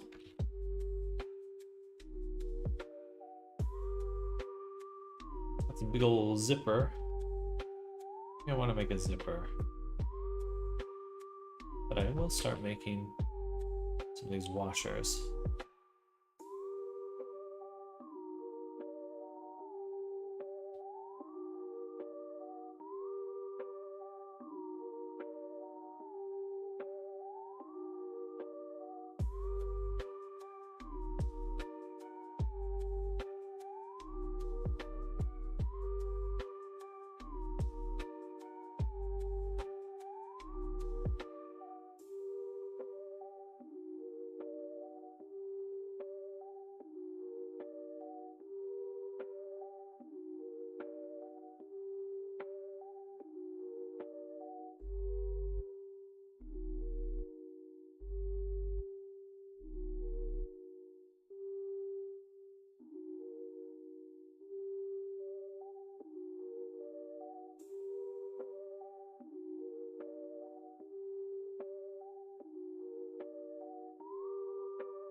that. This one's got 4.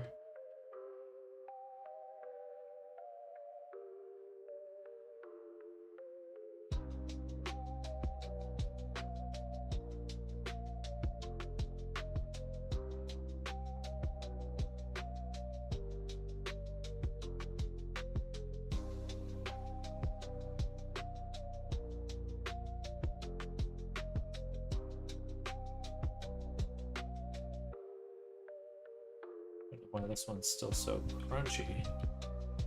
But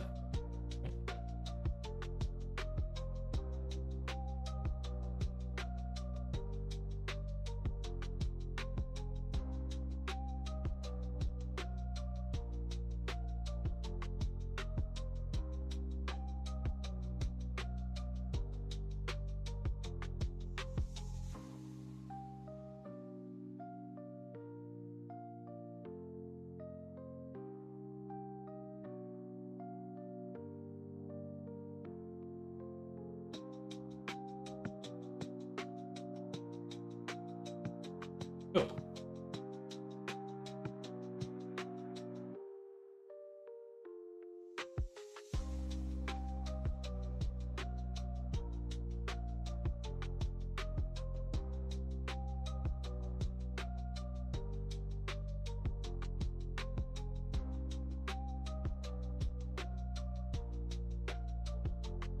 Now the shoe ridges, that's gonna be challenging.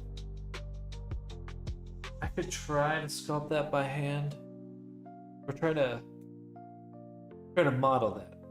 If I'm gonna do it, I will definitely sculpt it. Even then, I don't think I really want to. I think my best bet is probably to use geometry nodes or something. If I want to, or just project the texture inside of substance. Because that's going to be a huge pain to try to do by hand. Or to make the geometry for. But it's looking good. Alright, restroom time. Sorry, I'll be back.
Um,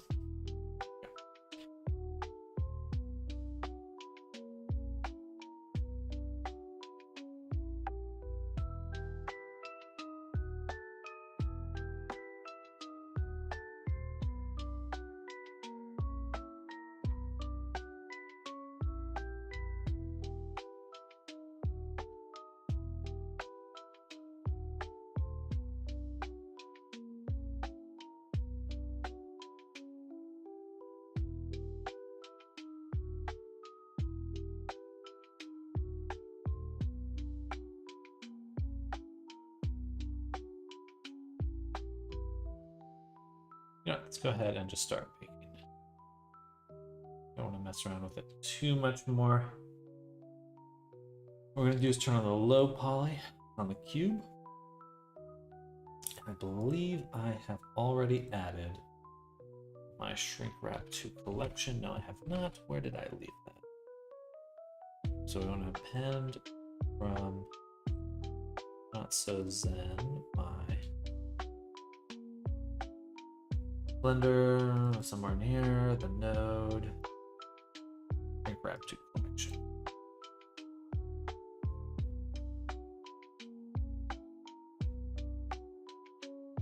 There we go. Easy.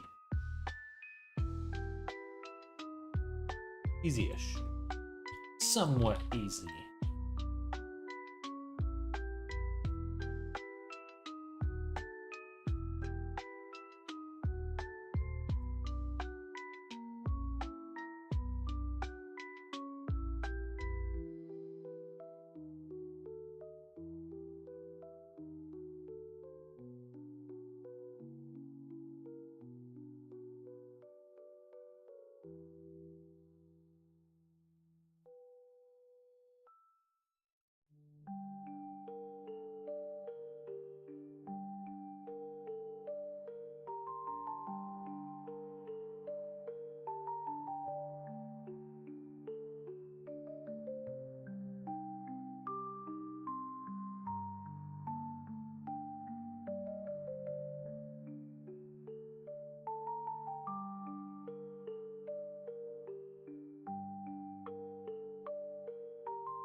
Stop snapping there, please.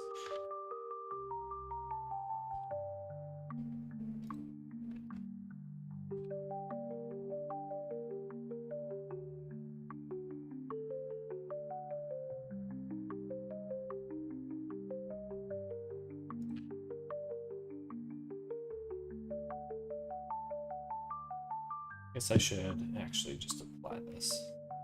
All right, let's go ahead and apply the mirror. Yeah. Subdivision, duplicate this one, apply it.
go.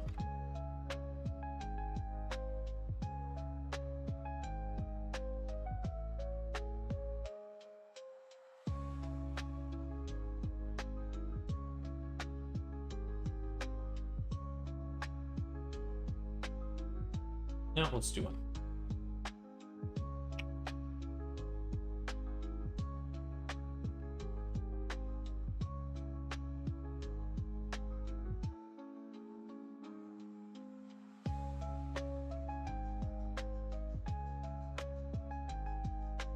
It is weird.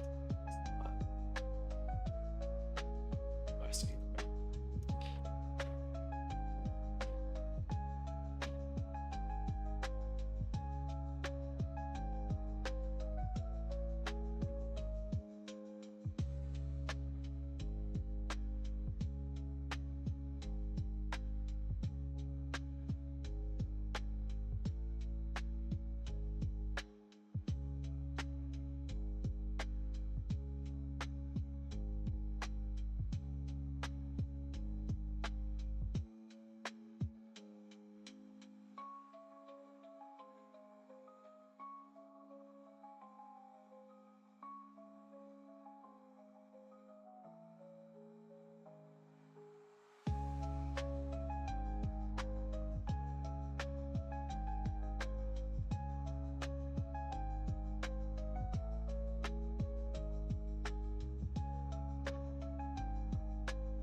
Cool.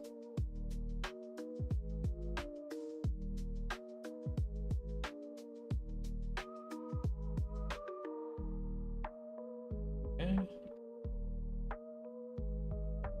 Shoes. Shoes.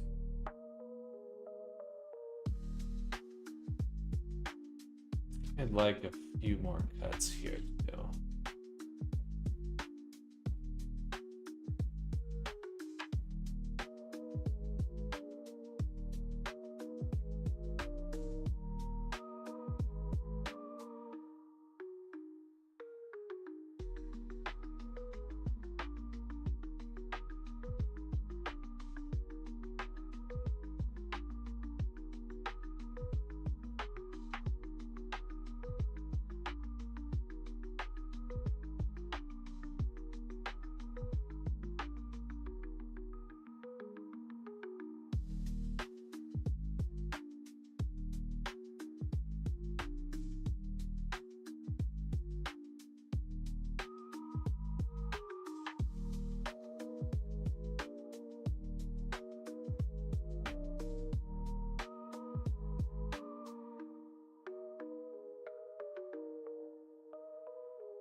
Alright.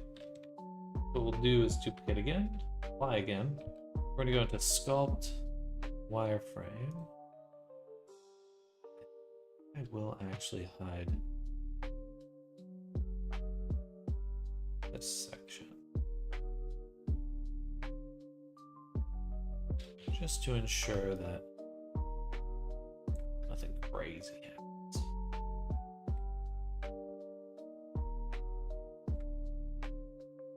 There we go.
Alright, UV editing. Probably isn't going to be our final shoe.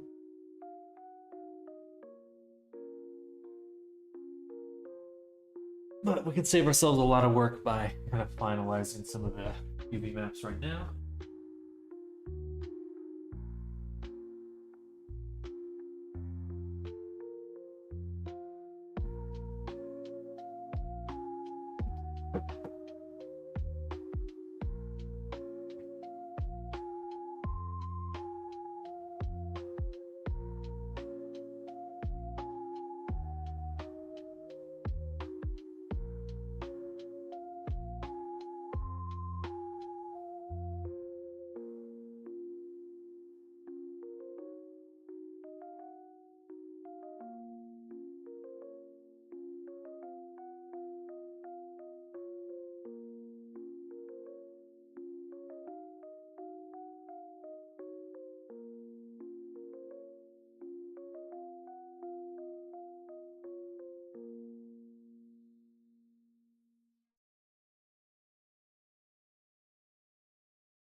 Effing haul me.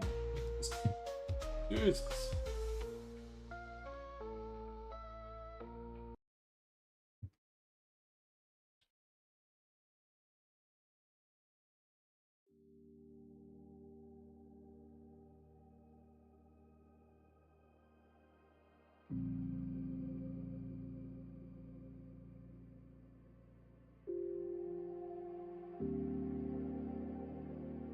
Yeah, it's gotta be that one. Okay.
Alright.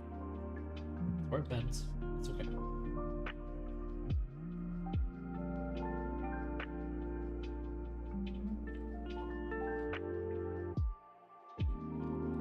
Awesome. Okay, now we can start thinking about baking again. So.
Alright.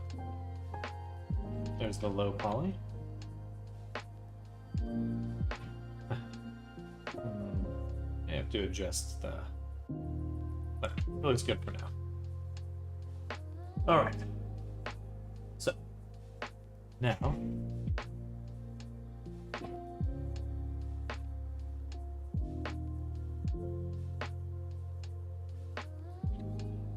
We'll call this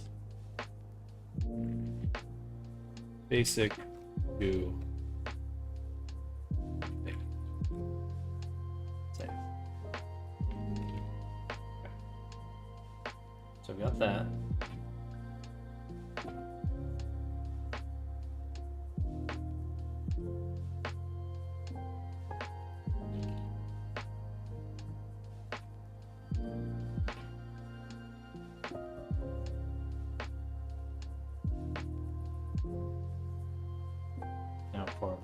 poly shoe. We'll just make a plain axis at 0. Take everything for the shoe, parent it, and we'll call this shoe position. So that lets me move the shoe around without breaking anything else. I probably won't even move the shoe, to be honest. But it's good to know I have the option. What we'll do, take these, frame 1, everything at 0, 2,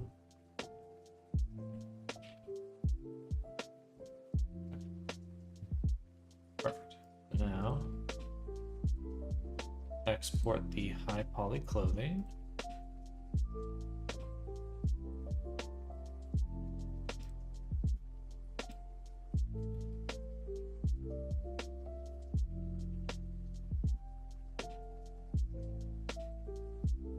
Turn off the high poly.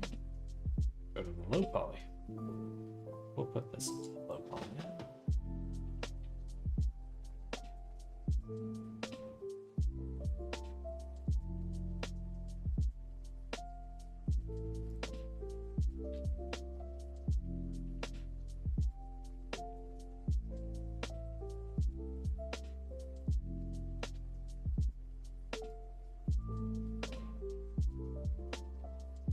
Transfer mesh data, please.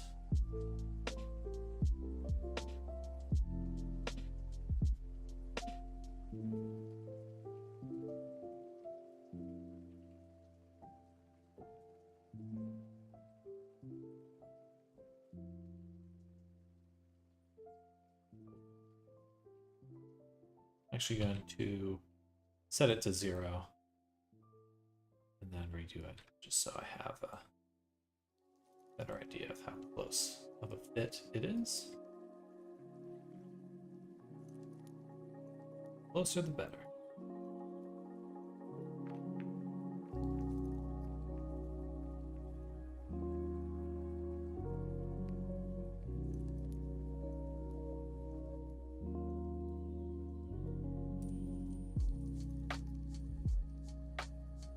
Beautiful.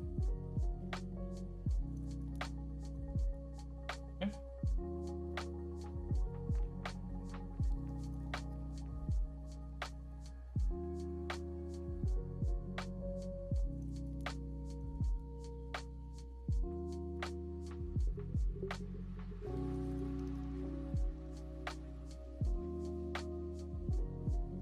All right. So now, substance.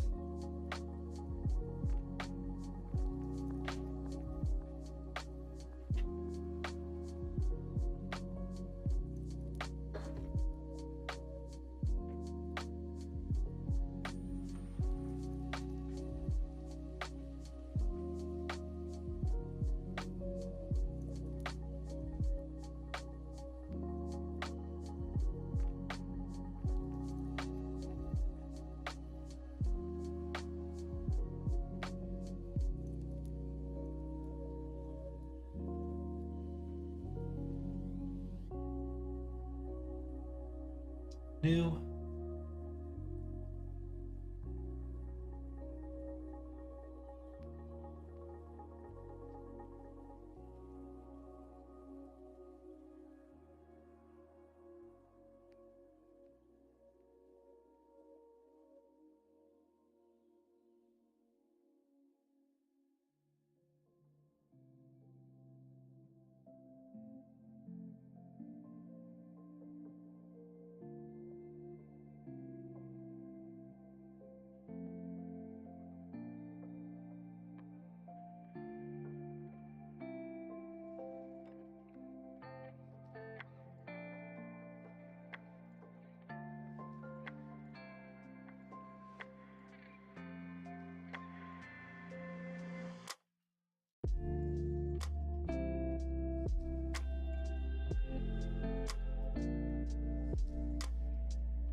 keeps not loading the like the groin here. Or is that a different object?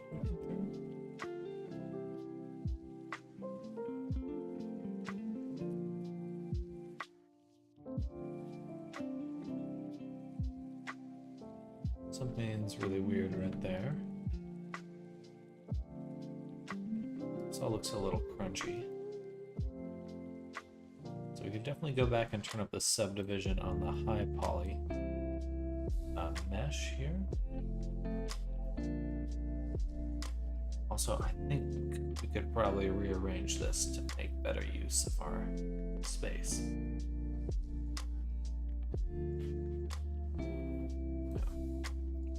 So first, let's do the rearrangement.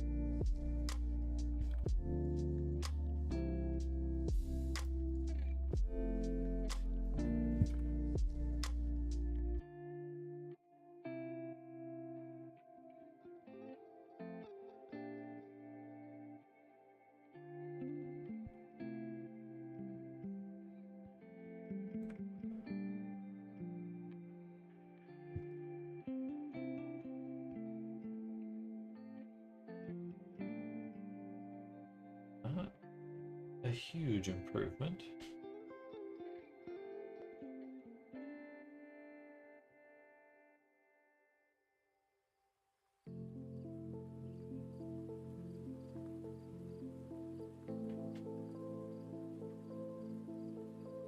But I could put this right here.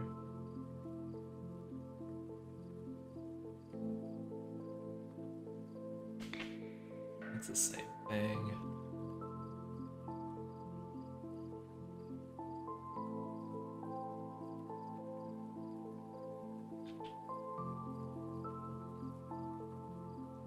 Never gonna happen.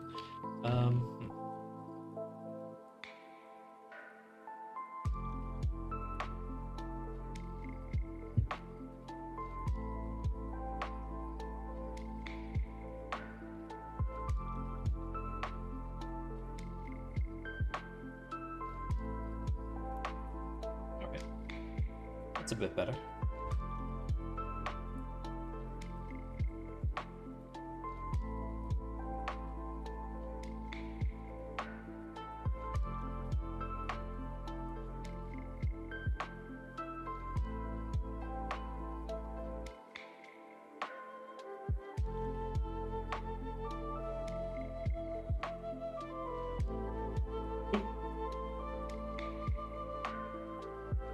So this is the cage.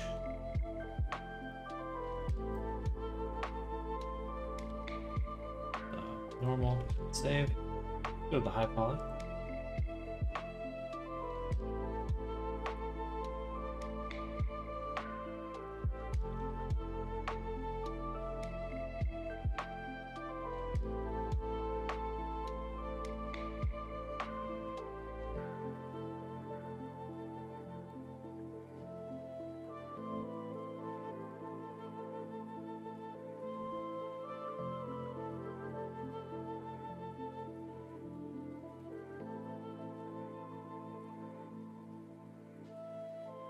Merge those. What is going on here? Something is weird here.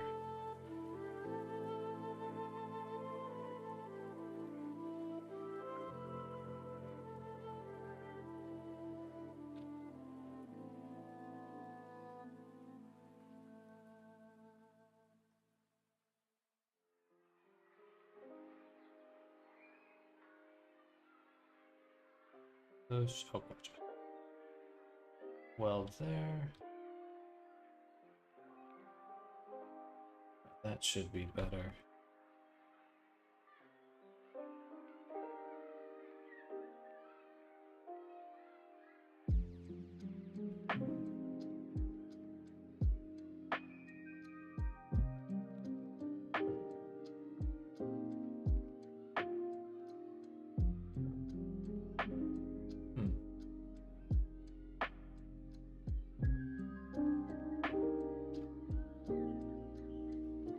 Not doing very well right there. This looks better though.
All right. Not too shabby. Not too shabby. So now, let's start segmenting some of this. Start at the base. Then we'll get some templates out here.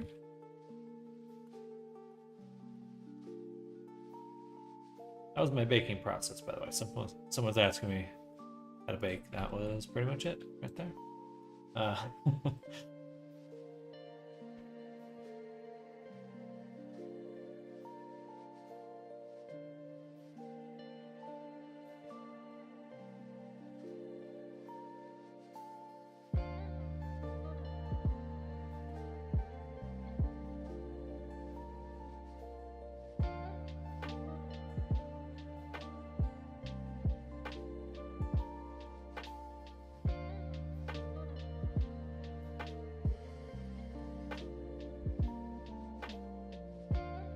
And we'll be going back and adding a lot more detail as we go. Figured we'd just get something started.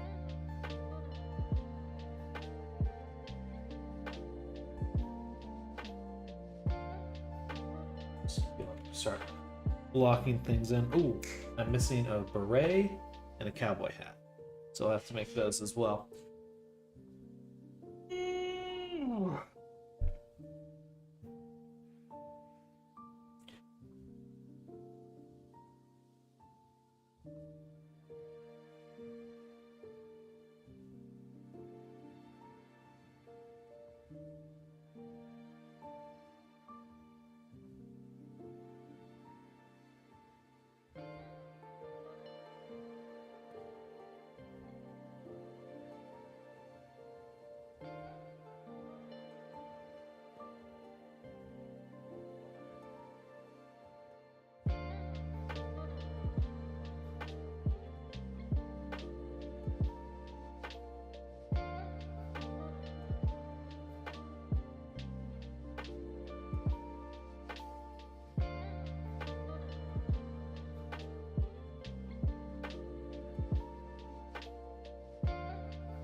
Go.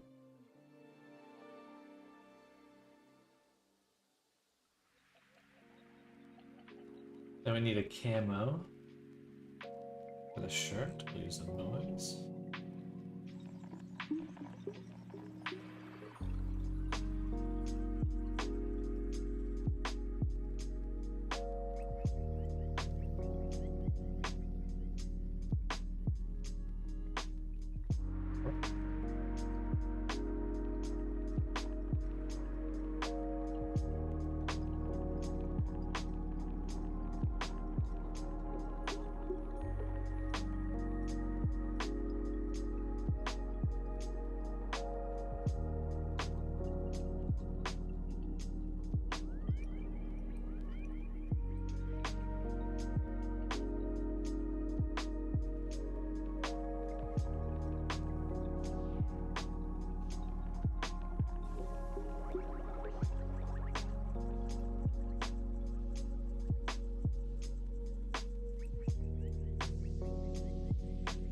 Oh, no, because I don't want it on a mask. I want it directly in this color. So let's actually delete that in here. We'll add the part shape just do right.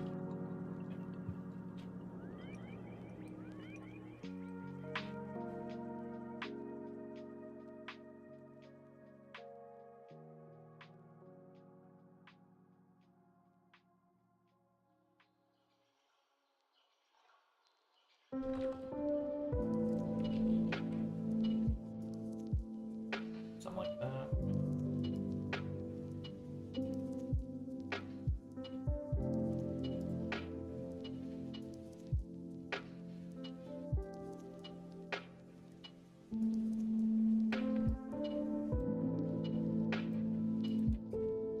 Yep.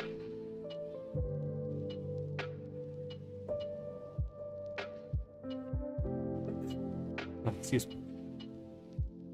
The collar should be a different material. We're gonna give this a slight kind of denim-y. I guess we just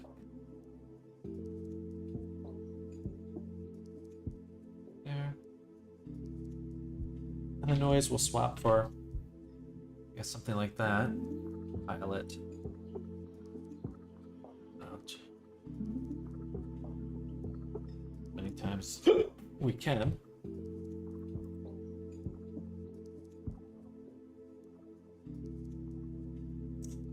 Then set it to like multiply. Give it a little bit of height.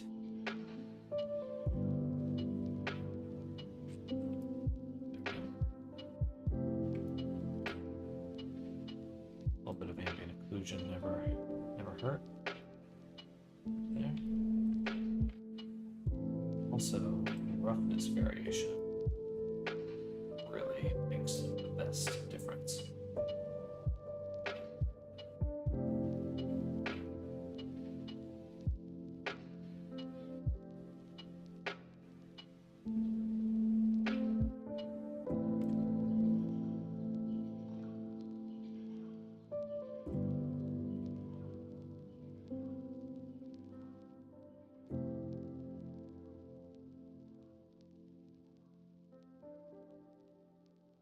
Be a little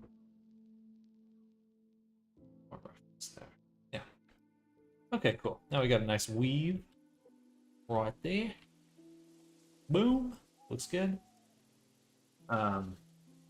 What next? The camo shirt also has little sleeve things here. I want to separate those.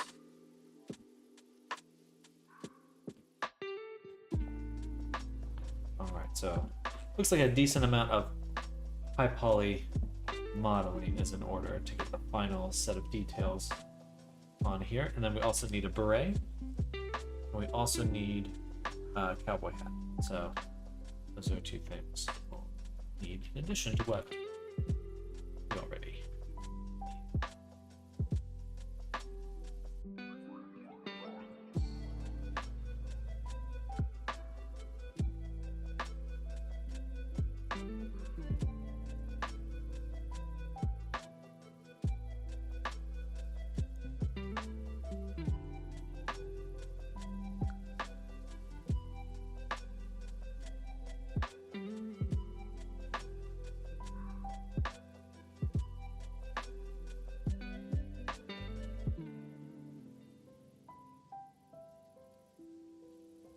We'll have to reset the positions, but that's okay.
Make a new collection. Array, high poly. Drop that in there, and we'll actually go ahead and duplicate the whole collection right now. Array, low poly. Find that one, go here, tab. Array, reflect that.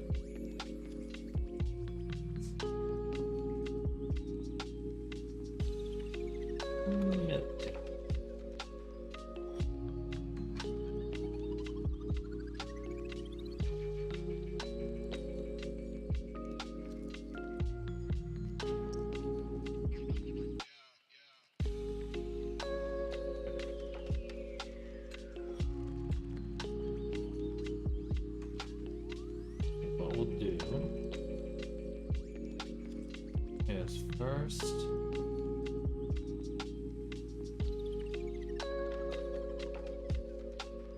make a face set from the edit mode selection.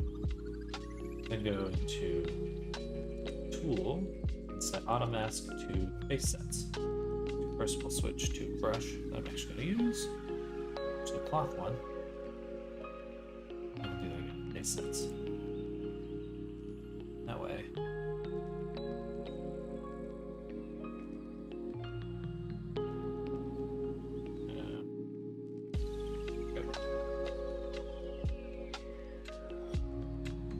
Does not have enough resolution. Try this again.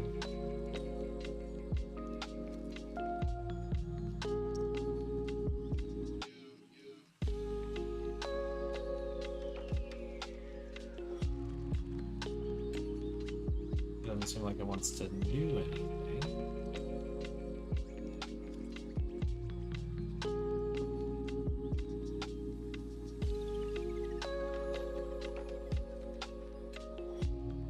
There we go.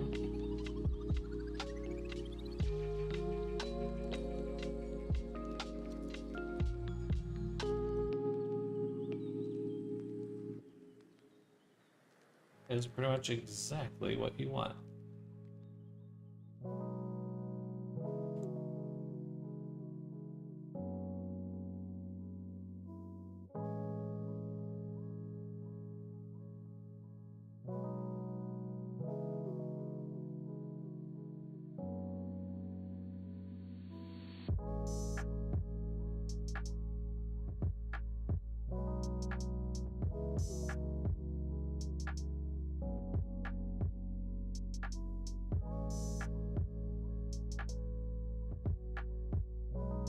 Go. I will actually take the other low poly one, delete it, duplicate this one, send it to the low poly, and then use multi-res to unsubdivide. That's probably good. Apply that. Now we should have a nice cover. Right. Continue working on the high poly a little bit longer. I think what we want to do is again another subdivision, because you can't go wrong. Subdivisions. Yeah, just different. Yeah. But what I will do is take this, duplicate it, separate it, take that, make sure we turn it into a perfect circle.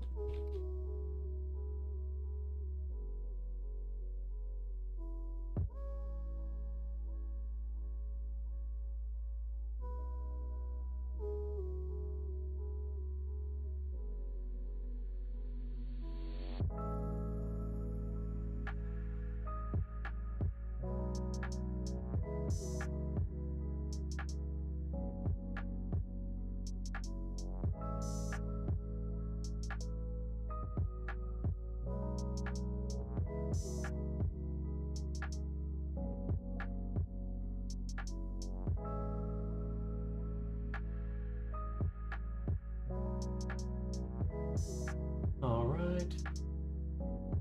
Don't see any sort of badge on them, so I guess we'll leave it there.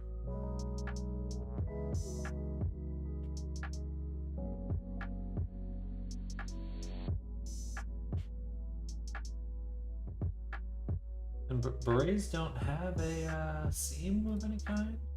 As far as I can tell, there's no cut or anything like that on them.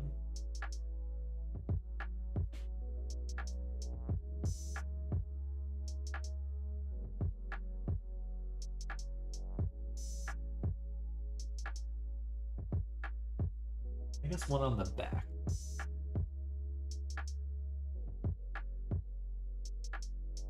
Like over here.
So what I'll do is actually bridge it again, and then bevel it again.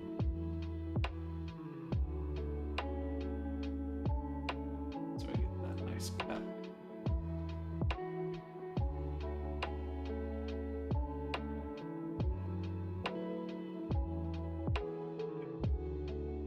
And we got a nice little edge there. Thanks for the stream. Absolutely, Connie. Enjoy the rest of your day. Thank you for hanging out. We'll be here tomorrow. So hope to see you then. Be here for the rest of the week, actually. Gonna be a busy one.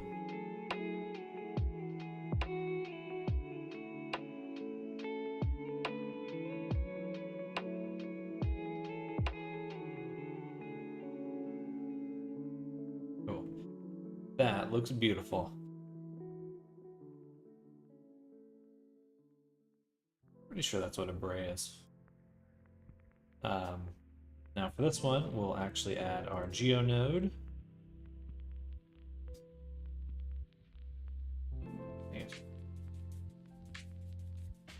This one. Add our geo node.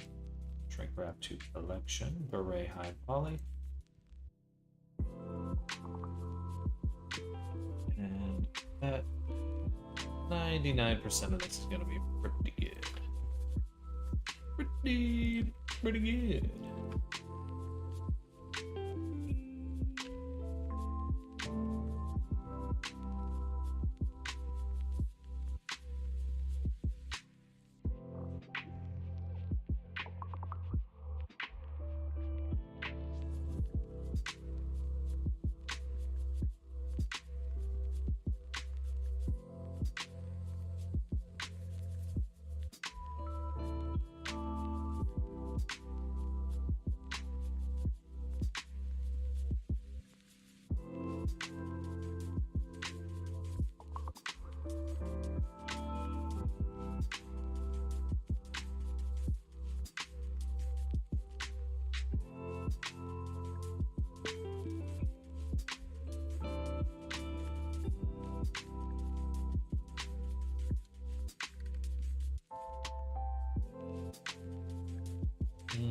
Maybe I could do with one more. Yeah, let's do one more level of subdivision. Just give it that extra level of pizzazz. Razzmatazz. Okay, drop that on there again. Actually, before we do that, let's cut it open. And because it's a box, it's super easy to unwrap. Boom. Dunzo.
Pretty good. Definitely starts shrinking there in the middle.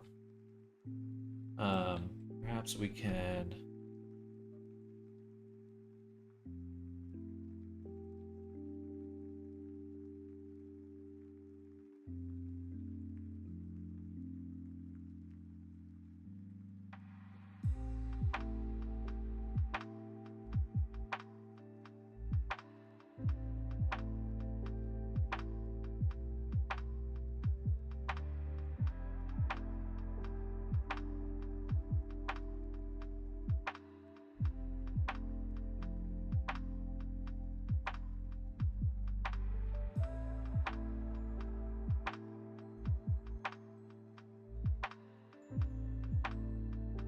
Should just pull a little bit more resolution towards the front. Okay, so now we do the next high poly object, which is a cowboy hat.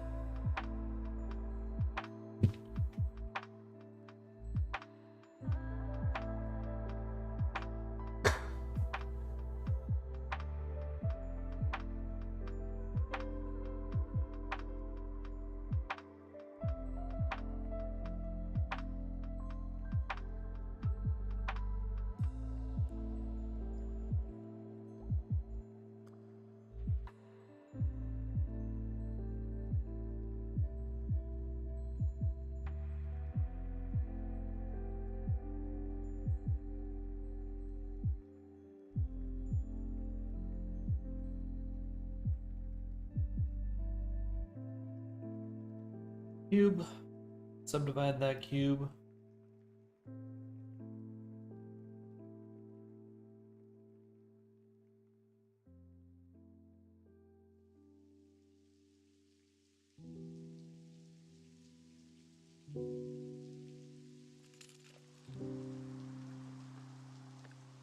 The ears are definitely going to poke through. I don't think there's a way around that. I guess I could add some fizz bones to the hat when it's on. But I don't see a way to avoid that at the moment.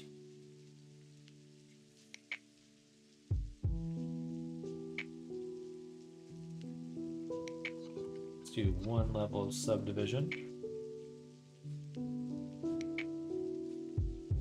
One level will give us the ability to start making some better shapes.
That's probably a good starting point for the low poly. So we'll send that out.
All right.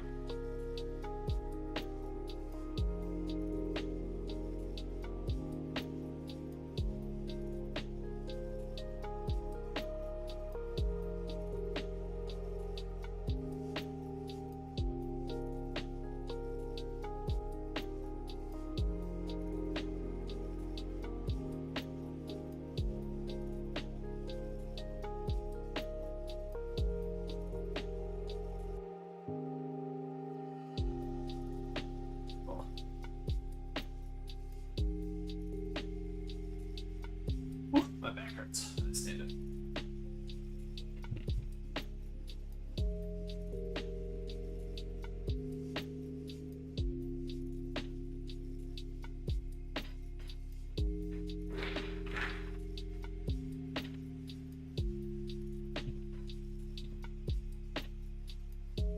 Like the hat could be a bit bigger.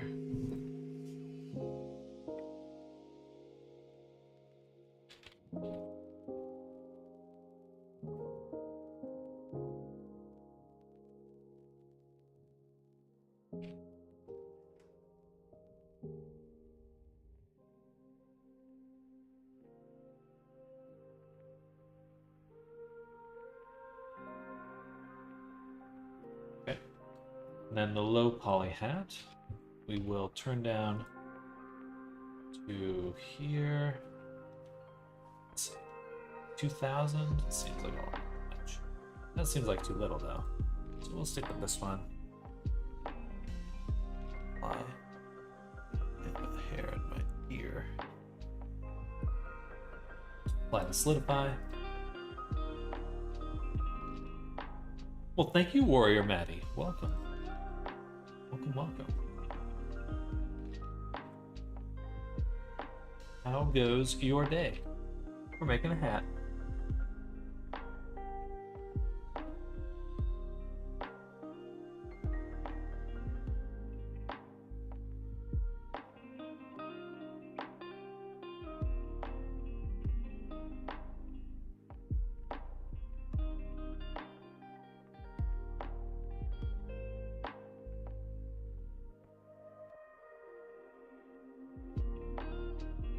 And the clothing. I swear there was some new algorithm that came out for UV unwrapping. What's that? Blender, UV unwrapping.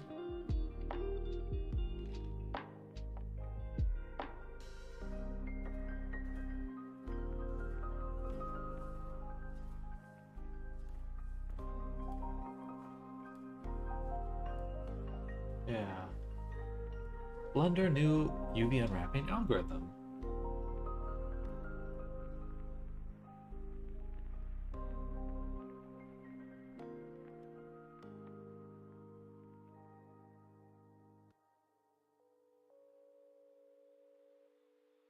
AI for UVs where? Not quite. Some sort of algorithm here.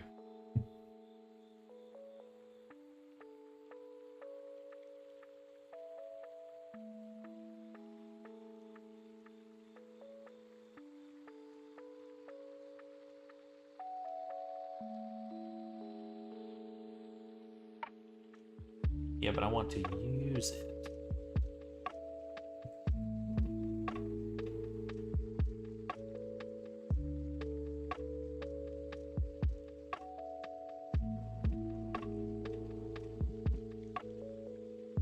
Only in 4.3? Well, I might upgrade for that, but not just right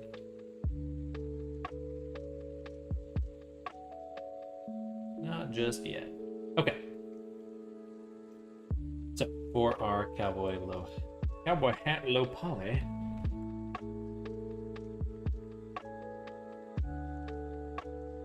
Bro, is there unitized option in Blender like Maya for unwrapping in Blender? I'm not sure what unitized would mean. You can unwrap a few different ways, so you have this whole menu here. Generally, I just use the unwrap. That you mark a seam where it gets pulled apart, then it unwraps. Yeah, I'm not sure what unitized.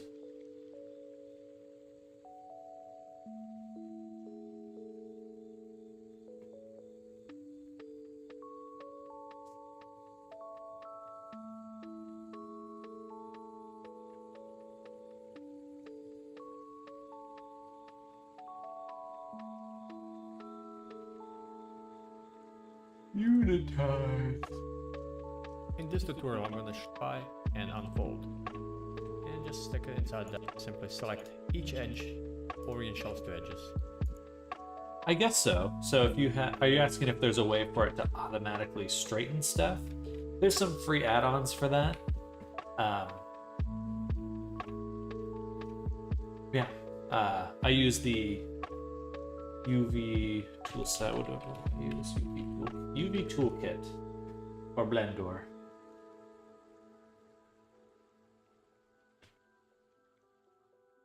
Yeah, if you want me to send that to you, I can, but now I'm going to add a geonode.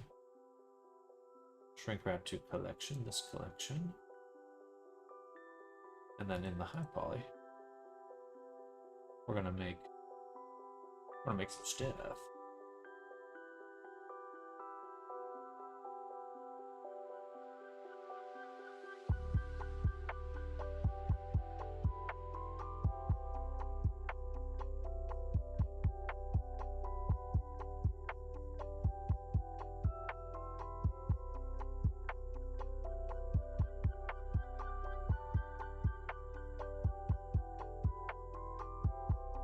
Let's do cowboy hats.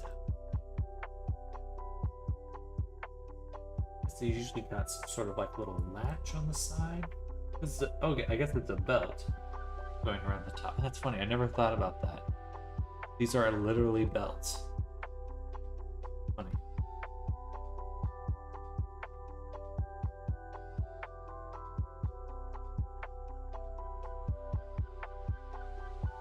Make a plane.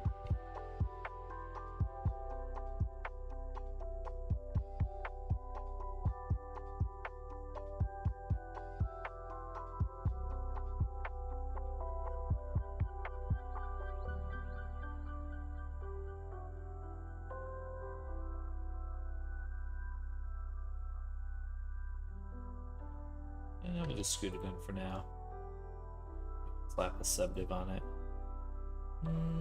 It's too strong. Bevel. Percent. Ooh. Crunchy.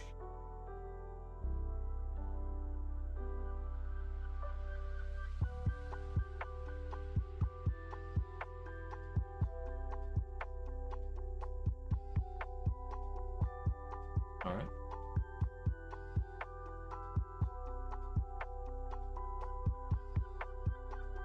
What else we got in there? A little bit of a buckle thing.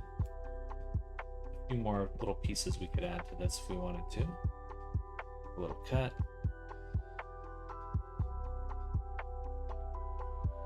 Like that. Maybe a little buckle downrange. So we'll separate, actually we'll extrude it. Separate it. Set the origin. No, I should have done.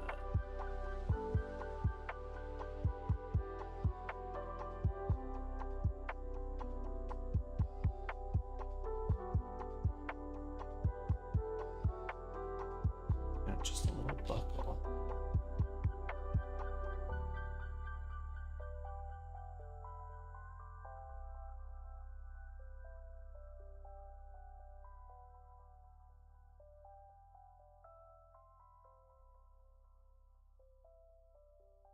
Oh, thank you, Warrior. I appreciate that.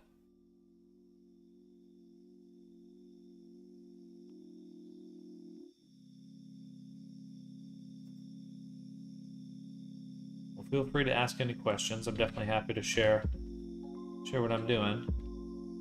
If you're looking to learn.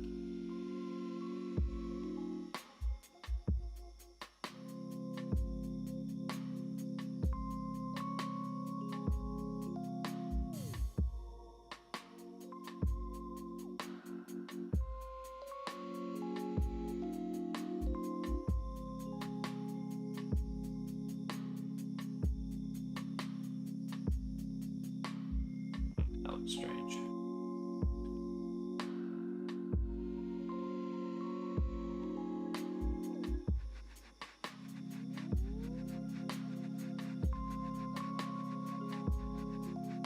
We'll hit it with a solidify too.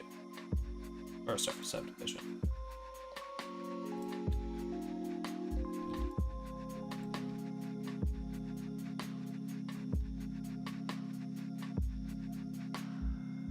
Okay, that's enough little details there to, I think, sell the look of it.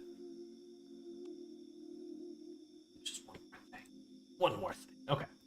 What are we going to do? We're going to take this thing. Duplicate it. Cut it. Down the middle. Delete it. And just for this really thin strip. So let me crease it before I do that. Get a better idea of actually where it's at.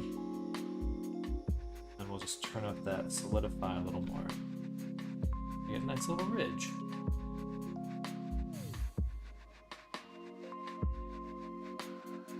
Beautiful. It's pretty good. My voice cracked a little. For our subdivision, let's go ahead and apply that. And we're going to turn on.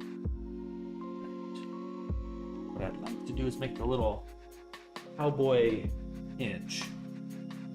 They seem to have like a little hinge right here.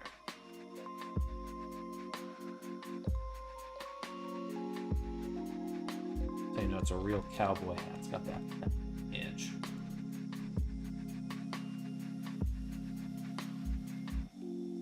How do we do on that?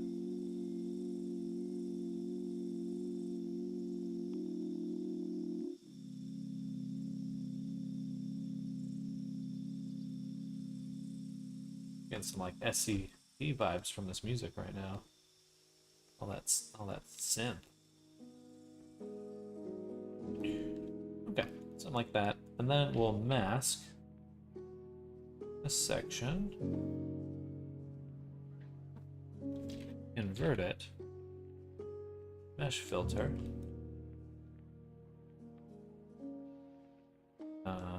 Mask. Smooth. Maybe not that. Then we'll do smooth it again.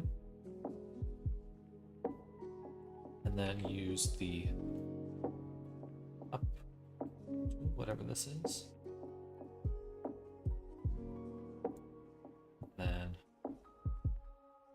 sharpen the mask. Move it back down. Oh, that doesn't look very good. I'll just do it by hand. Put the inflate tool.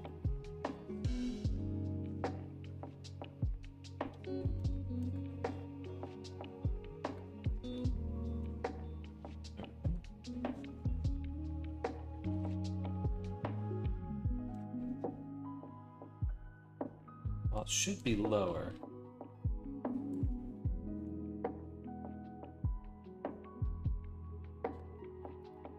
Yeah. Alright, that looks like a cowboy. Hello, Popstar. Alright, sorry for being late. Had to fight with Best Buy on the phone. I can now begin looking at the start. When you started this Avis, I think it was 2 months ago. It's definitely a little while back. I think it was 2 months ago. I hope not.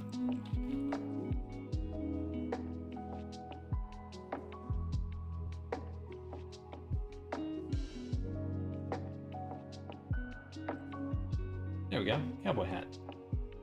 So we'll take these, drop them in there. Take our little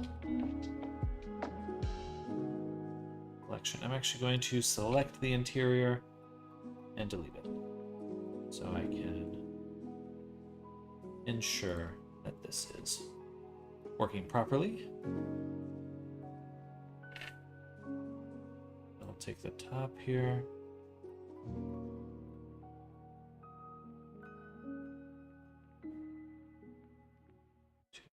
Three, boom, move that up, pull it out,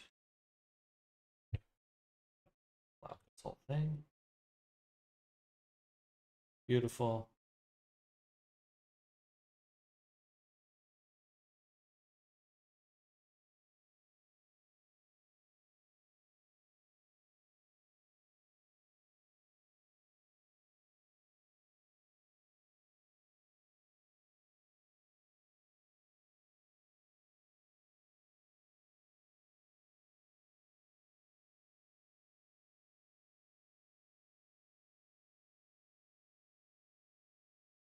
And let's leave it there. I think I'd rather bake that little buckle in. Okay. We'll apply this. Then do, or no. Duplicate. Apply. Solidify. Put the solidify above.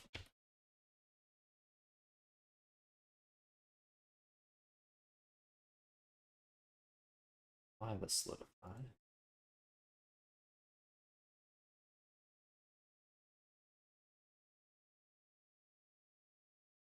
That looks pretty good, I think. I hope I'm grabbing the bottom here.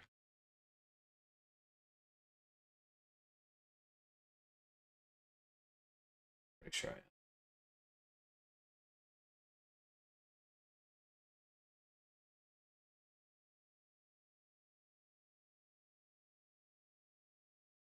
That must just be a visual discrepancy.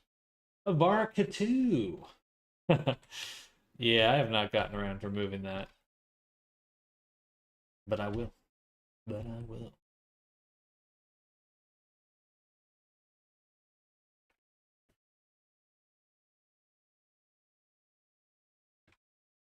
Oh, my music stopped.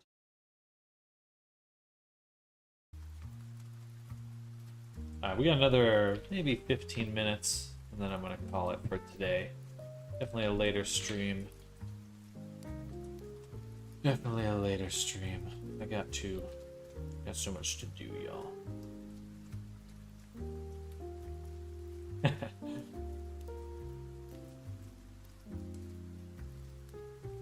I mean, I can't blame them if they do. But unfortunately, I just won't follow through.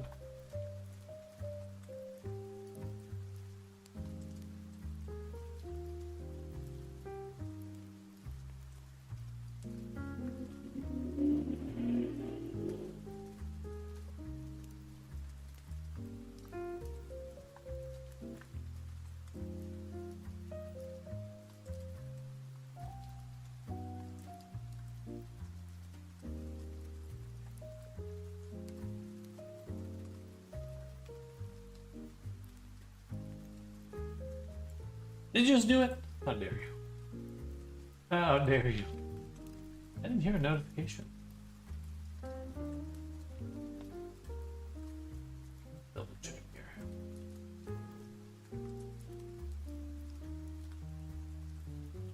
Did it for nothing. More important than Avi making, can't think of one thing. Nothing more.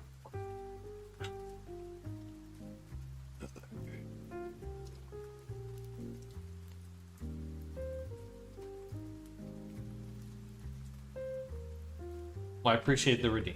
Sorry that I won't be following through on it, but I do appreciate you redeeming.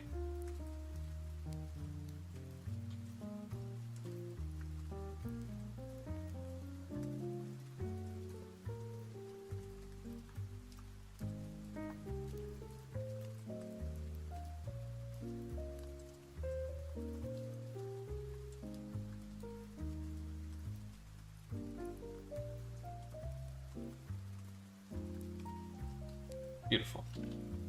That looks quite good. Okay. So we did the cowboy hat, we did the beret. Now we need to add both the beret and the cowboy hat to our UV maps. So once again, we will say UV average. That is not correct.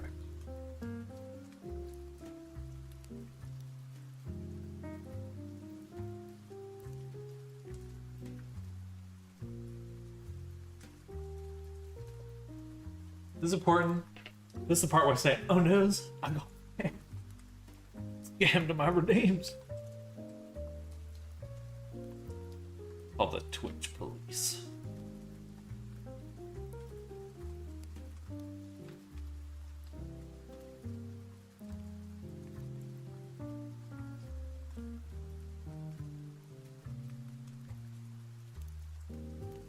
You know what? I am just going to turn off live unwrap Alt E. Go to UV Packmaster.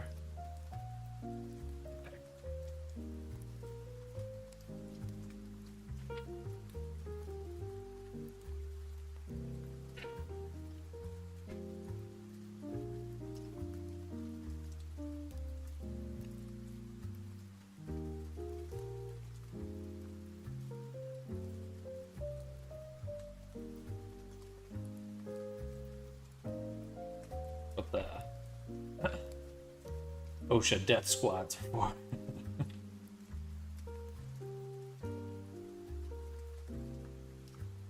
Where does this go?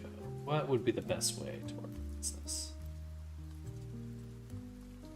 Say with how much we have, I'm going to do these into one square. No. Shrink it down.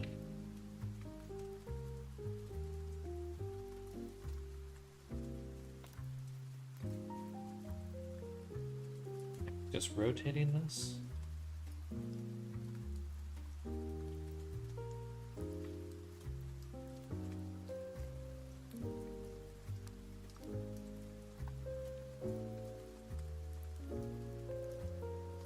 That's probably enough right there.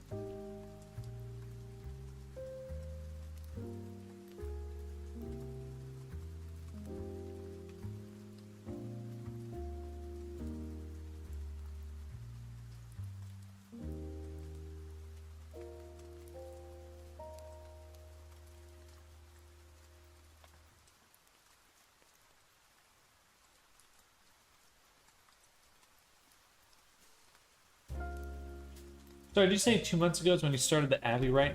I'm not 100% sure. Let's take a look at the screenshots.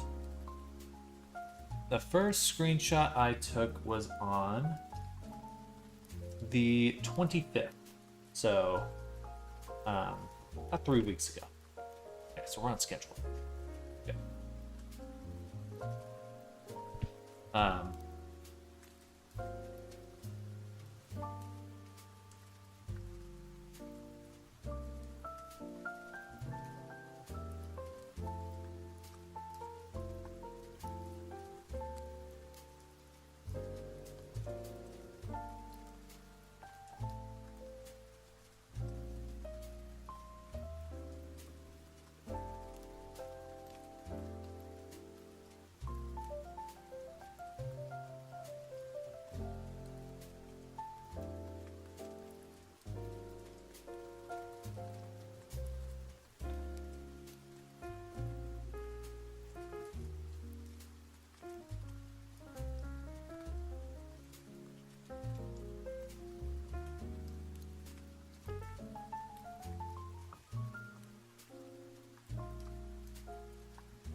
Got it. So I need to look for streams that are 3 weeks old, not months old. Oops, no, you're fine. Sorry if I'm gonna be in Boston. No, you should be fine. I would specifically check on the 25th of September. 9:25. If you're looking for that, when I started that character.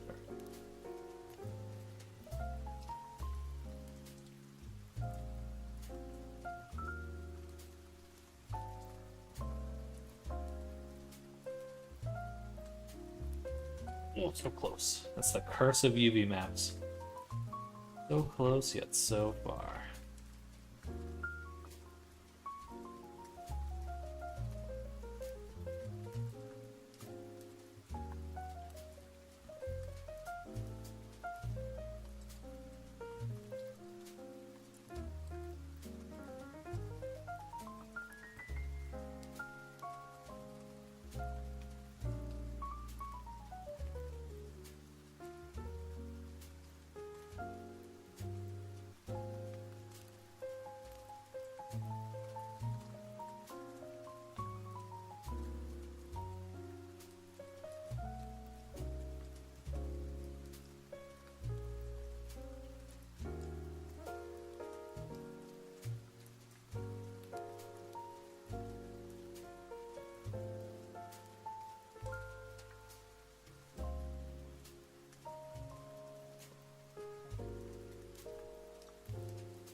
So close.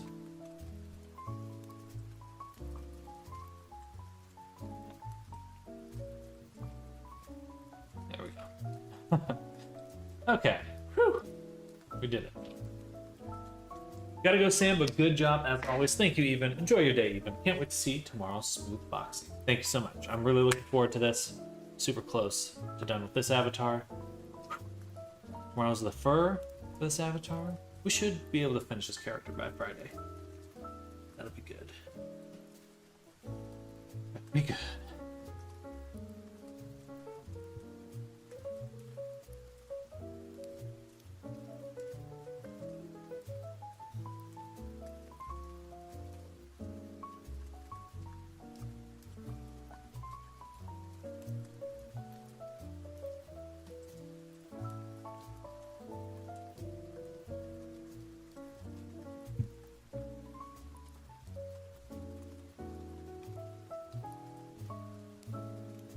All of this can be set to 0.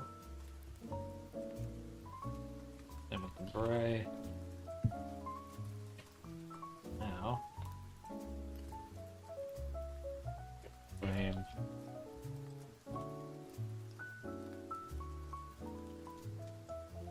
frame 1.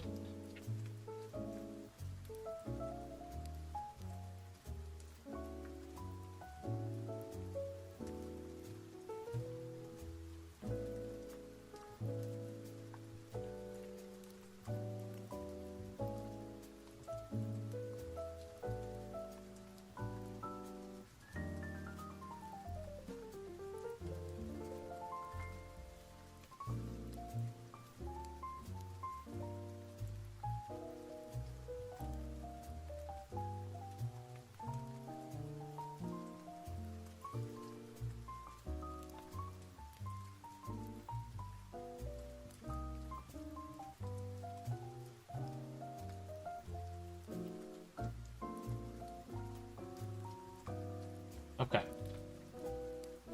There we go. Now we can take all the high poly objects.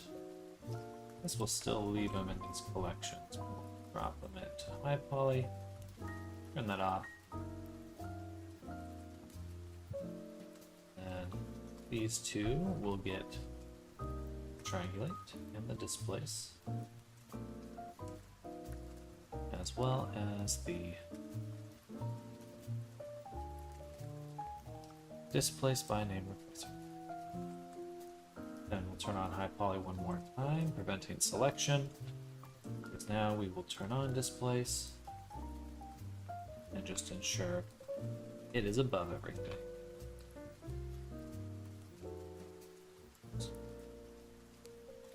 It's a little too strong. I'm gonna set it to 0.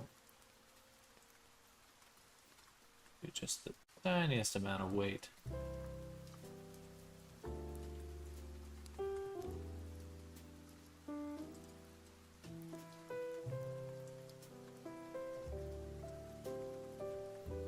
Beautiful.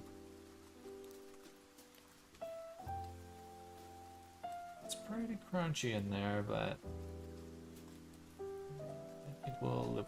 You know what? Zero it out. Do it from scratch.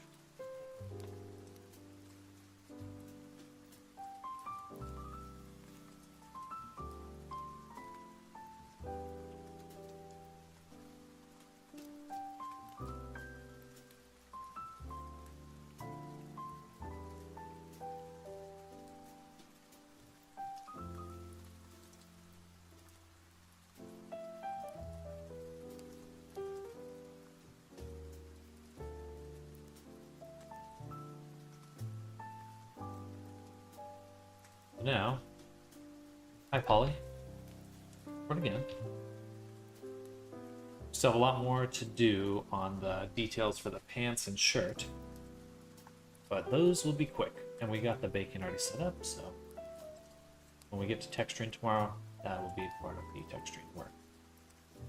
Okay, this is the cage.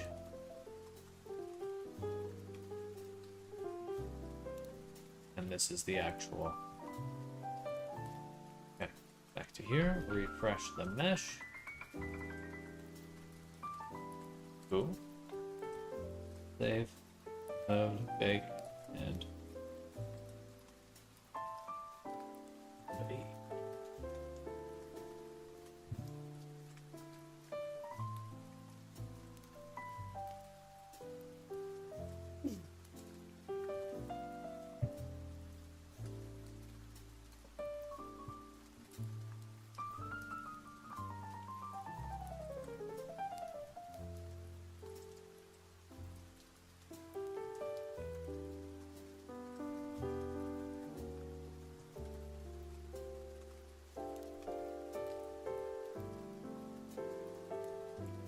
Reason the shoe is not included in the high poly.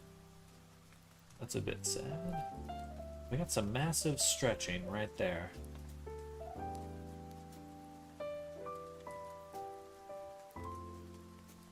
But the hat came out pretty well. That's okay. Gray also just okay. Interesting. I'll have to figure out some stuff, but that seam looks good. But we will save all of that for tomorrow. Okay.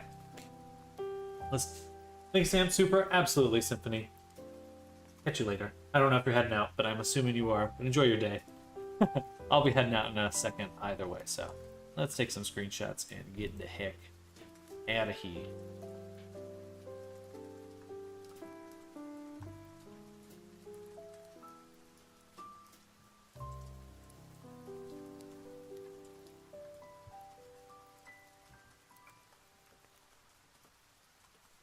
Those pockets are way too small.